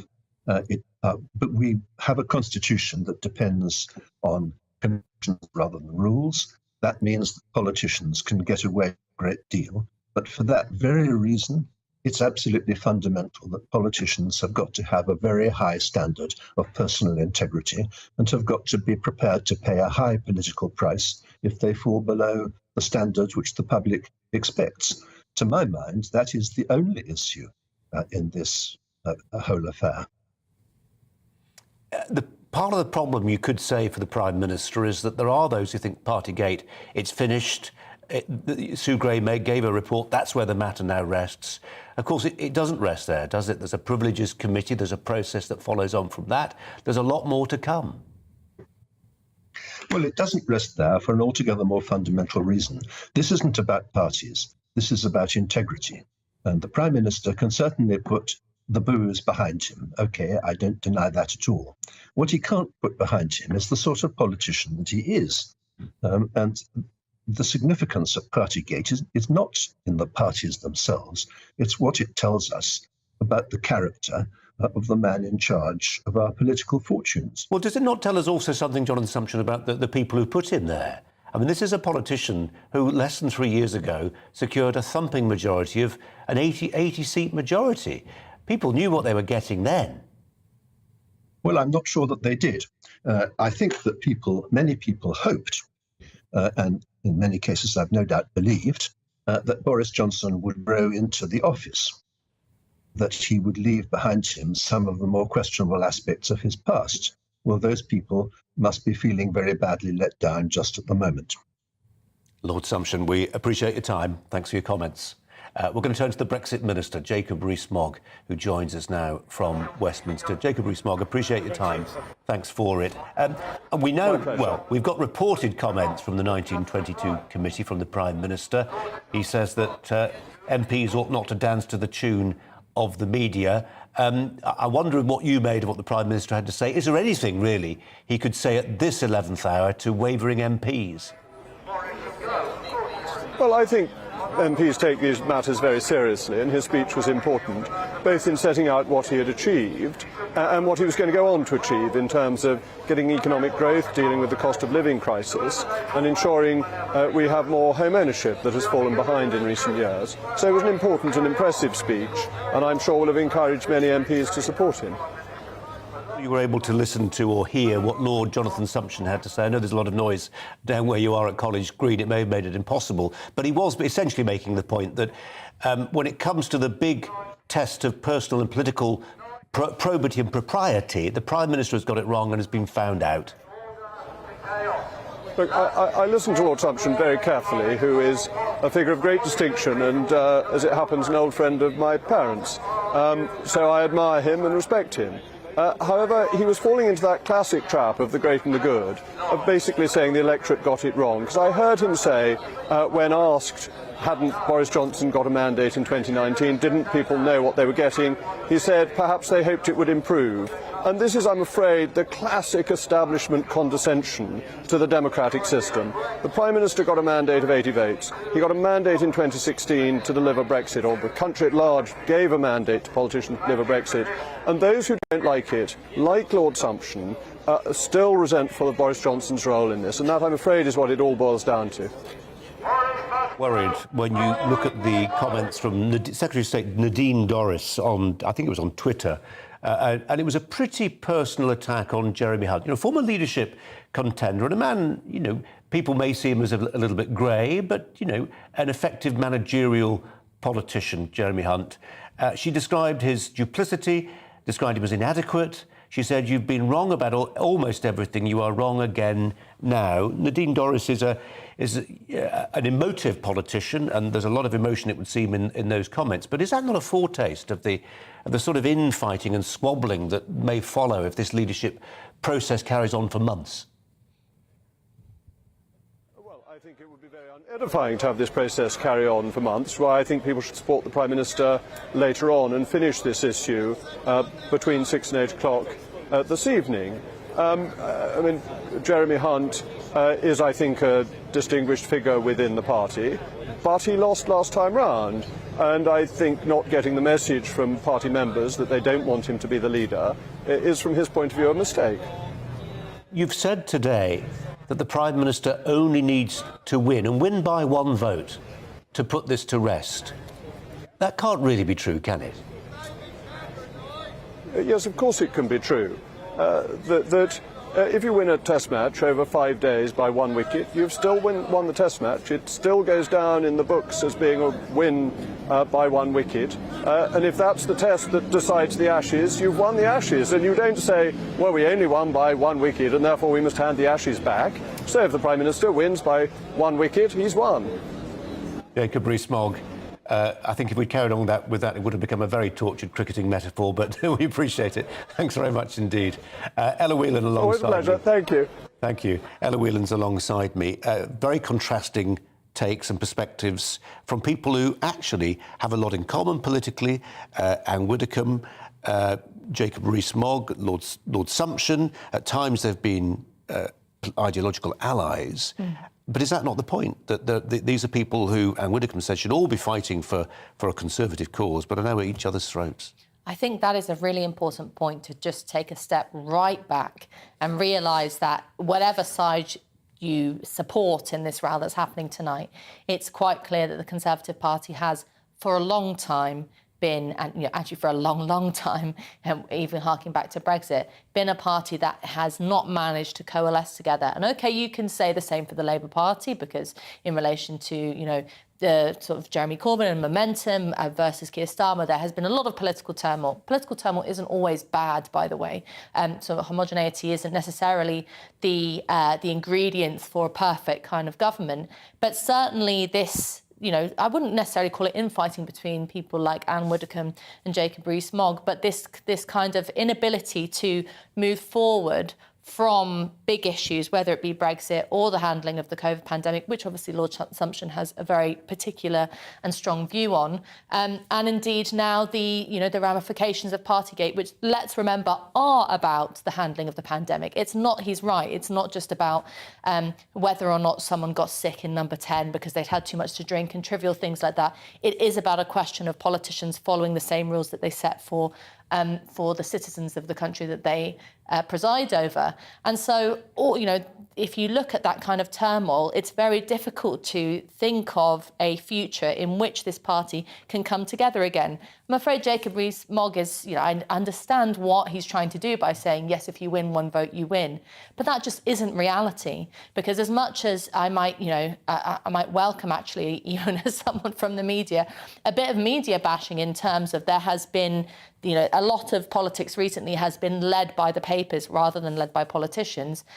There is definitely a sense that this is not going to be finished tonight. This is going to rumble on and on for some good reasons and for some bad reasons, whether or not that's more party stories to come out or indeed more, I don't think these rebel MPs are going to be silenced tonight, let's put it that way. OK, Ella, on that note, that's where we're going to leave it briefly. More lines coming out from Boris Johnson's meeting with Conservative backbenchers a little over an hour or so ago. Committee Room 10 at the Palace of Westminster. One senior party source said the Prime Minister received 5 questions during the meeting, 2 of which were, quote, hostile, 3 less so. Sir Charles Walker, the MP for Broxton, told the PM, at times you've driven me absolutely wild, which, according to reports, drew a big laugh.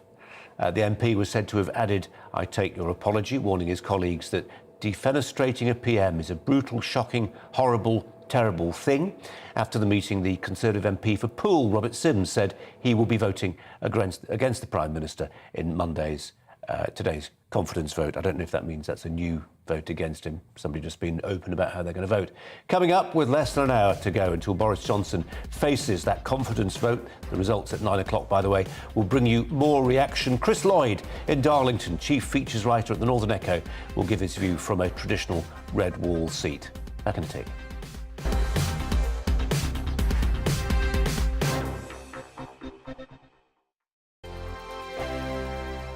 We are GB News. We're right across this great nation. On TV, on radio, on digital. Absolutely everywhere. We don't talk down to you. We embrace all voices.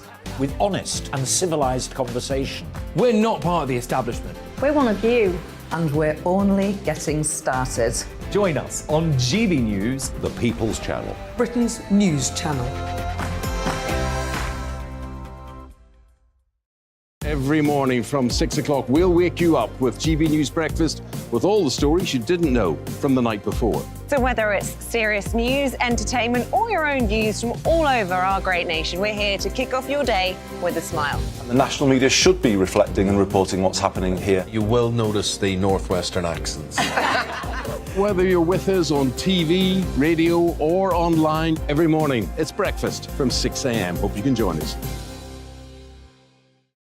Join us for Ministry of Offence, the comedy panel show that's just like the news, in that the left fights the right and it doesn't really seem to matter who wins. We cover the big stories. It was in fact a troop of baboons and not angry vegans. I like that. And the really important stories. Fat naked cow gets stuck in swimming pool. It's a headline in a lot of local newspapers. Yeah. We're on the same team, Nick. Yeah, but I'm just helping you. Join us for Ministry of Offence, Saturday nights, 8 o'clock on GB News. I'm Dan Wootton. Join me Monday to Thursday from 9 to 11 for the feistiest and most fun news debate on TV, where free speech reigns. I'll bring you a sharp take on the day's biggest stories, bombshell newsmaker interviews, and A-list guests. And I guarantee you, no spin, no bias, no censorship, and no reason to go to bed. That's Dan Wootton tonight, Monday to Thursdays from 9 on GB News.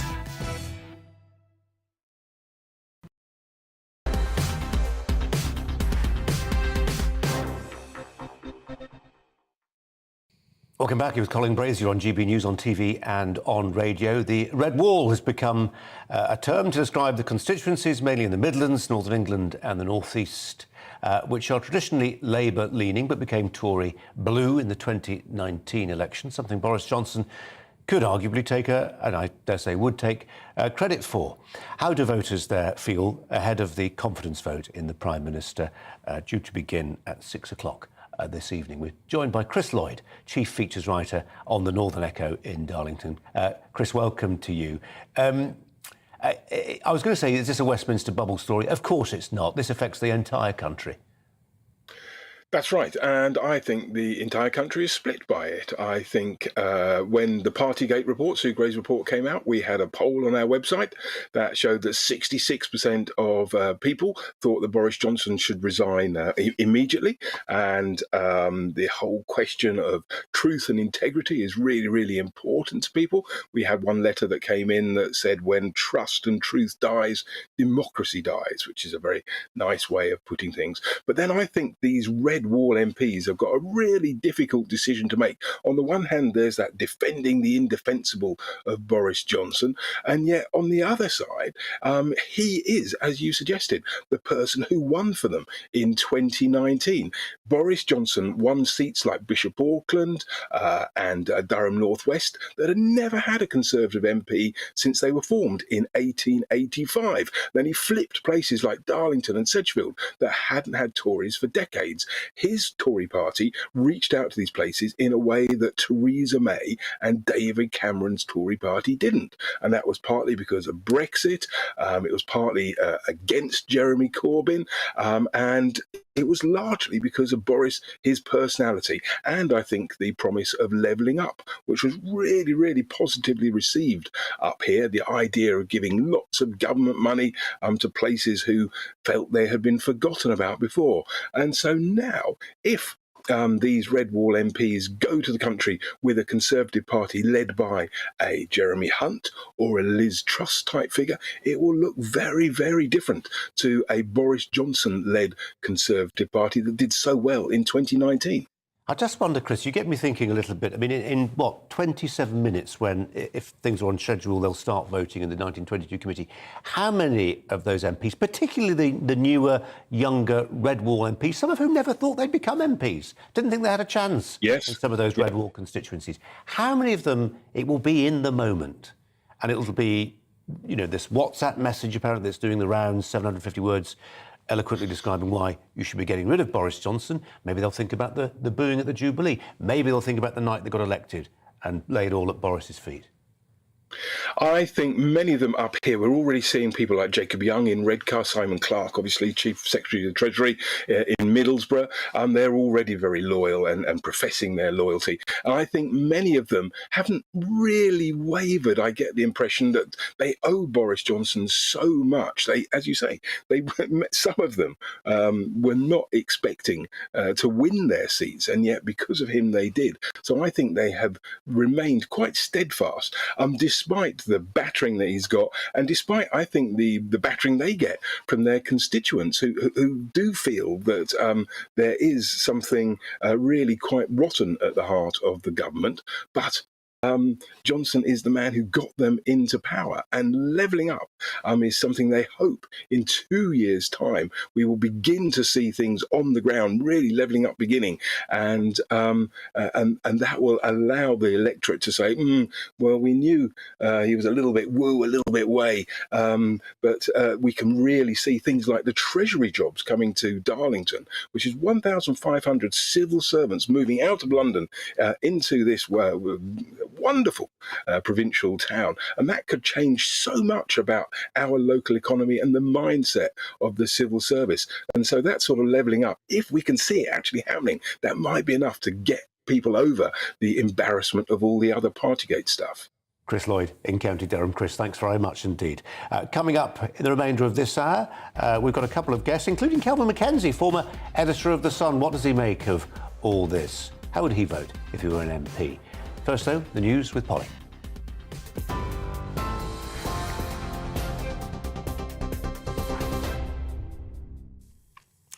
Well, as you've been hearing, there is a confidence vote in the Prime Minister today. He's told Conservative MPs that the best is yet to come, and if he remains in power, he would lead them to victory once again. Boris Johnson has warned his party against turning on themselves as he faces a confidence vote in his leadership. He's also told them he'll cut taxes if he remains in power. The secret ballot's happening between 6 and 8 o'clock tonight. The result expected 9 p.m. Full results here on GB News. Well, GB News has uncovered that Downing Street staff held a gathering whilst the Prime Minister was in hospital with COVID. The event, which we understand took place with alcohol, was taking place in the number 10 garden. An insider, whose voice has been disguised, says there were many more rule-breaching parties the public still don't know about. Sue Gray didn't have confidence that those parties covered in the report was an exhaustive list. She does say there could well have been more. And there were. For example, I think when the PM was in hospital, there was a party. Or not a party, but a gathering in the garden with alcohol. Well, away from politics, the Commons has heard today that if it weren't for the magnificent efforts of Liverpool supporters at the Stade de France in Paris, there could have been a disaster worse than Hillsborough. The MP for Liverpool, West Derby, says French police were hostile and attempted to smear football fans after pepper spraying and tear gassing supporters, including children and pensioners, at the Champions League final. Labour's Ian Byrne is urging the government to force UEFA to launch an independent inquiry. And in other sporting news, the former Chelsea boss Roman Abramovich is facing charges in the United States. The businessman's accused of breaking American sanctions against Russia. Authorities there allege Mr. Abramovich exported 2 planes to Russia without a licence. Those are the headlines. You're up to date on TV, online and on your radio via DAB+. You're with GB News. Colin Brazier's here in just a moment.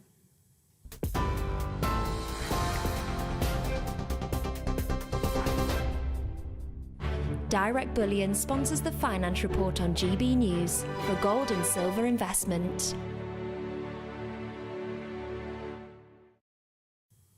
And a snapshot of the markets for you. The pound against the dollar is standing at 1.254. Against the euro, the pound is 1.172 and gold is selling for £1,470 and a penny an ounce.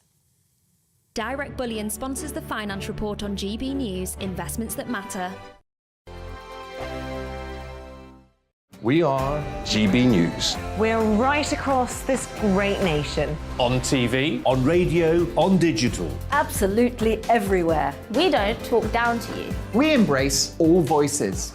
With honest and civilised conversation. we're not part of the establishment. We're one of you. And we're only getting started. Join us on GB News, The People's Channel. Britain's news channel. Every morning from 6 o'clock, we'll wake you up with GB News Breakfast with all the stories you didn't know from the night before. So whether it's serious news, entertainment, or your own views from all over our great nation, we're here to kick off your day with a smile. And the national media should be reflecting and reporting what's happening here. You will notice the northwestern accents. Whether you're with us on TV, radio, or online, every morning, it's breakfast from 6 a.m. Hope you can join us. Join us for Ministry of Defence, the comedy panel show that's just like the news, in that the left fights the right and it doesn't really seem to matter who wins. We cover the big stories. It was in fact a troop of baboons and not angry vegans. I like that. And the really important stories. Fat naked cow gets stuck in swimming pool. It's a headline in a lot of local newspapers. Yeah. We're on the same team, Nick. Yeah, but I'm just helping you. Join us for Ministry of Defence, Saturday nights, 8 o'clock on GB News. I'm Dan Wootton. Join me Monday to Thursday from 9 to 11 for the feistiest and most fun news debate on TV, where free speech reigns. I'll bring you a sharp take on the day's biggest stories, bombshell newsmaker interviews, and A-list guests. And I guarantee you, no spin, no bias, no censorship, and no reason to go to bed. That's Dan Wootton tonight, Monday to Thursdays from 9 on GB News.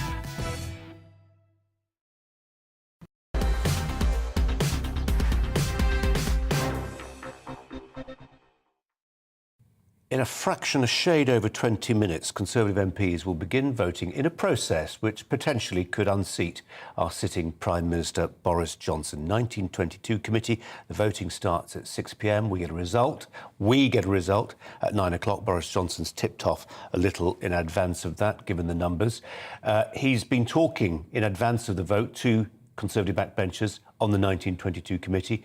He said he had quite a lot to say. This is part of what he's reported to have said. Everyone understands the fiscal impact of COVID, the cost of clearing the backlogs, but the way out now is to drive supply-side reform on Conservative principles, and here's the key bit, and to cut taxes. Let's turn to Kelvin Mackenzie, former editor of The Sun, and who last week on this channel was, the week before, wasn't it, Kelvin? You were apoplectic then about what you felt. You weren't upset by Partygate necessarily, but you felt the Tories had lost the plot on tax and spend. Yes, it's amazing, isn't it, that with his back against the wall, Boris now appears to have jettisoned an important fiscal response to the 400 billion that he gave away through bounce-back loans and furlough and the like with COVID. And now, with the fact of potentially being slung out, he now says, I tell you what, I've thought about this long and hard, and if you want the tax cuts, I'm the man to deliver them. You know, I really feel very, very upset at this final throw of this effort by a drowning man to save himself. Honestly, it's a shocking example. My own view, my own bet is, having done some maths and also made my way around people I know who haven't said anything publicly about the future of Boris. They are saying they would be astonished if it was less than 130 Conservatives voting against Boris, which will create a significant and ongoing problem for him. And if he says, I'm going to hang on, if it's only one, then he's bound to hang on. If it's I don't know, what's that, 250 still allegedly on his side. I personally feel very angry about Boris because I believe in him. And I have always believed in him. I loved him delivering Brexit. Kelvin, what happened? Kelvin, we were talking earlier. There was a time when he had the Midas touch, wasn't there? When he got Brexit through, and he was ruthless with Remainer rebels in his own party. Was it COVID that did for him? I'm putting that in the past tense. He may have a rosy political future ahead of himself. Right. Well, he certainly seems to have changed his tune. Those that do seem to know him better than I do, saying he's always been a kind of liberal conservative, i.e. he liked spending my money and yours. I just feel he's made some mistakes. The mistake he made about the minister who was taking money very quietly, or the MP who was taking money very quietly on... And then he tried to change the rules against him. I thought that was absolutely 100% wrong. The big issue is whether the Tory MPs want to get rid of him or not. The avalanche that they face, especially out in the shires, right? I think the Red Wall MPs have a big problem as well, since the last polling, which you'll remember, showed that all of them, bar 3, were going to get boom out the door. So they might be done for, no matter whether Mahatma Gandhi was running the party or not. The truth about the matter is it's very, very difficult to control what's now going on. There are so many factions within it. And honestly, the voters are kind of torn about this. They know that they should stay with him, but at the same time, they don't want to lose. They don't know what to do. And it's Boris that's put them in this position. Don't forget, it is Boris that's done it. It's not the voters, and it's not the Tory MPs. Kelvin, is there any number sufficiently low that he'll be able to say, or his supporters will be able to say, he's fine, he's now got a mandate to rule until 2024 rules from the... I mean, you said you've done the maths. Just for people tuning in, 359 Tory MPs, 170 of them are on the government payroll. So it's been briefed that if it's 150 against him, he's sort of finished. But anything lower than 100, he's back in business. Well, he'd be in business, but the party would be torn asunder during that period of time. You know, and the other problem is this. It's supposing it was around 100, right? 100, 120, we'll say, or 80 to 120. What power has the Prime Minister got when he says to a cabinet minister, I've decided we need to do this? The cabinet minister says, do you know what, Boris, thanks very much for that. We have investigated that already. We don't need your help on this. And we've decided not to do it. What on earth is he going to do? Is he going to fire a cabinet minister? He is, as has been said about John Major, he will be in office, but not in power. It will be a very, very difficult 2 years to the next election. Now, Boris is a winner. And in this particular case, he has really let me down. And I suspect he's let down others as well. Kelvin Mackenzie, I'd love to talk more, but we can't. We're out of time. Appreciate it. Thanks a lot. Let's turn quickly to our national reporter, Paul Hawkins, who's outside Downing Street. Hi, Paul. We're getting these lines from the 1922 committee. What do you make of it all? What do the press pack make of it all there as well? Yeah, it's a febrile atmosphere. You know, there's broadcasters from all around the world here. It's absolutely packed in front of number 10, and lots of lines, as you say, dripping out from the 1922 committee. Most interestingly, actually, from Mark Harper, who we know is a frequent critic of the Prime Minister. He challenged Boris Johnson in the room, highlighting the changes that were made to the ministerial code, and says he's being asked to defend the indefensible. Boris Johnson, for his part, telling MPs that he can rebuild trust if everyone moves off this subject that the media care about. Interesting to hear what you were talking to Kelvin Mackenzie about just then. A big problem for Boris Johnson is he will probably win this no confidence vote this evening. The question is how big the damage will be, and then voters will get to have their say in Wakefield and Honiton and Tiverton in Devon on the 23rd of June, and that will be a big test of how much this whole Partygate scandal, how much Boris Johnson's reputation when it comes to cutting taxes, about being a true Conservative, how much that is going to affect how voters feel about him. The polling at the moment suggests that in those two parts of the country, Labour and the Lib Dems are on course to take those seats, and that would again put more pressure back on the Prime Minister, and potentially you're looking at backbenchers then changing the rules on the no confidence vote so that they can then put him to a no confidence vote within that year. Cheers, Paul. Thanks a lot. Let's turn to the former Lib Dem MP, Lembit Opik, who's here in the studio. It's incongruous, Lembit, isn't it? No, Ella Whelan's still here, of course. There's those scenes, those live pictures from Downing Street, the bunting's still up, party atmosphere. One person's party atmosphere is another person's febrile atmosphere, isn't it? What's going to happen? Yes, I think he shouldn't be reminding us about the party atmosphere in Downing Street, but too late for him now. Big irony here is the one party that needs Boris to go electorally, probably, is the Conservatives. But for the Labour Party, for the Lib Dems and for the Greens, it's great if he stays.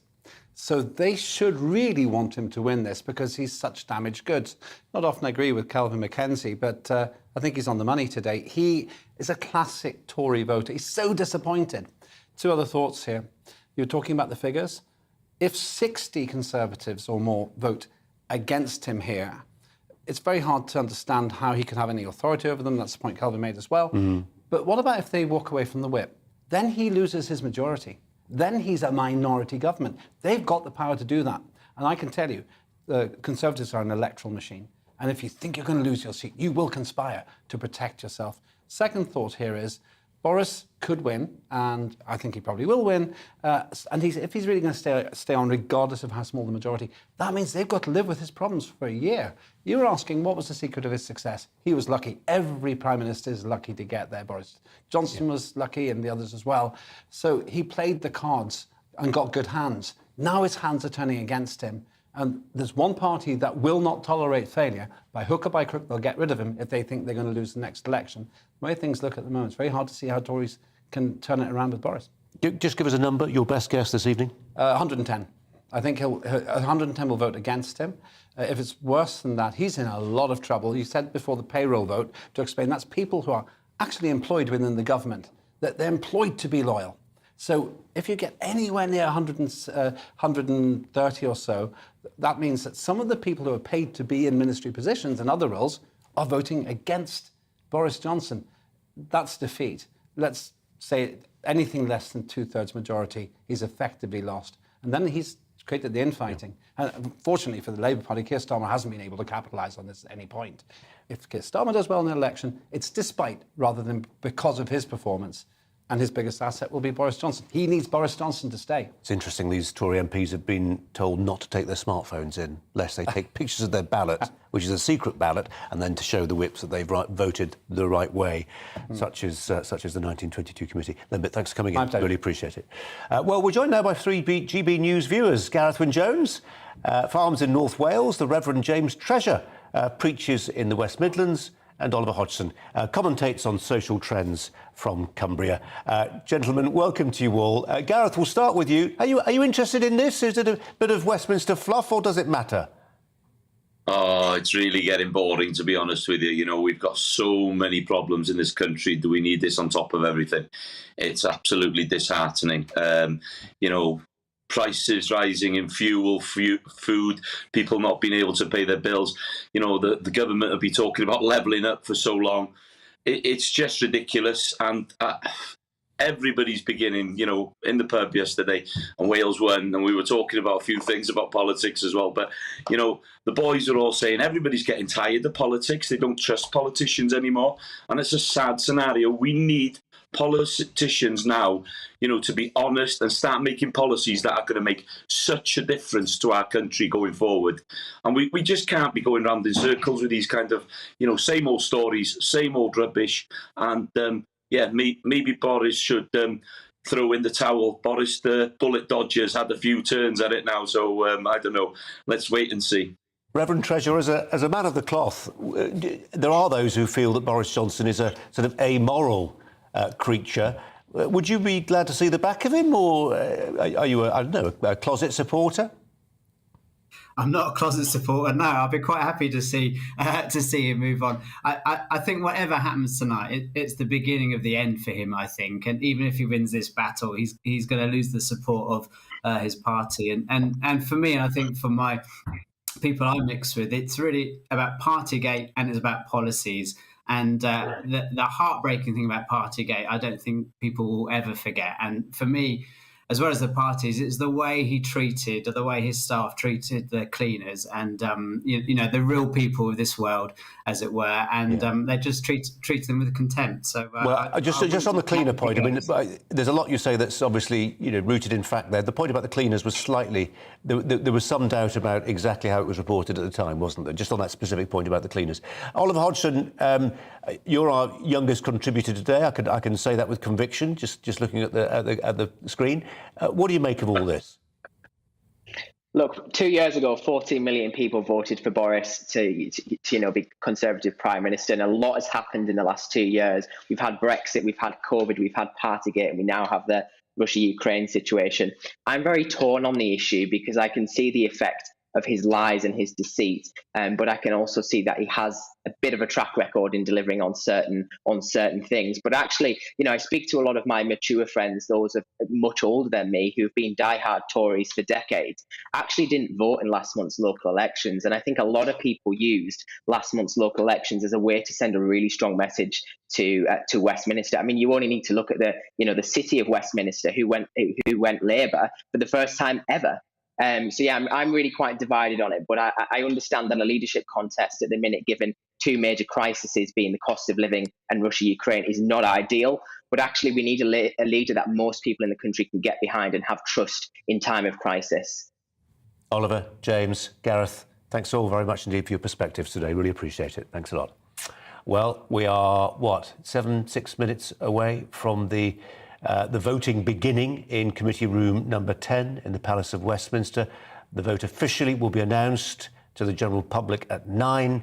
Boris Johnson gets to be told about it a fraction before that. Jubes & Co will be reflecting on events in the next hour or so. Here's Michelle. Hello, Colin. Yes, as you said, really, there's only one story in town today, isn't there? I've got to say, there's a part of me that thinks, almost, thank God they're doing this now, because maybe now we can then put it to bed. I don't think Boris Johnson is going to lose tonight at all. And I just look forward to tomorrow. We can kind of move on. I personally think, Colin, that it's all been a bit of a witch hunt, hasn't it? But I've got people on my panel that completely disagree with me, think that his time is up and he needs to get out. But I've also got people that agree with me and think, you know, leave him alone, let him get on with his job, and let's focus on the important things in this country and move forward. Michelle, thanks very much indeed. Lots for Michelle to ponder over in the next hour or so. Ella Whelan's been alongside me in the studio. I think Michelle makes a really important point. I'm not sure you've touched on it a little bit. That idea that there are literally millions of people who for whom Brexit was so important. They feel a deep debt of loyalty to Boris Johnson. And I sort of get that. Well, maybe I'd interpret it slightly differently. I think that you have to cast your minds back and think of the desperation that so many Brexit voters felt after 2016, when it really did look like for years that this very important vote, really important vote in terms of British electoral history, wasn't going to be enacted, and there was going to be a travesty against democracy. And so, slightly out of desperation, we moved, and lots of people who had never voted Conservative before, for principled reasons, not for tribal reasons, moved to vote for Boris Johnson. But that doesn't mean, he's not president. That doesn't mean that he is the person who encompasses all of that. So let's think of the big picture. And the question is, come tonight, will he still be Prime Minister? The vote's coming up. Stay with us. Michelle's next. Hello again, I'm Aidan McGivern from the Met Office. Cloudy for many of us today, but there are some showers and also some sunshine around. The brightest skies are reserved for Scotland, where an area of high pressure is close to the far north. This low pressure moving away through the North Sea, well, that's bringing a legacy of cloud and a few showers for much of England as well as Wales. The showers mostly affecting parts of mid-Wales into the central and southern part of England, especially the M4 corridor. They ease away overnight, but another area of showers move up from the English Channel to affect the far south coast, so parts of Devon, but more especially the Isle of Wight into Kent and Sussex. But for many, it's a dry night with clear spells. Under any clear spells, temperatures dropping into the single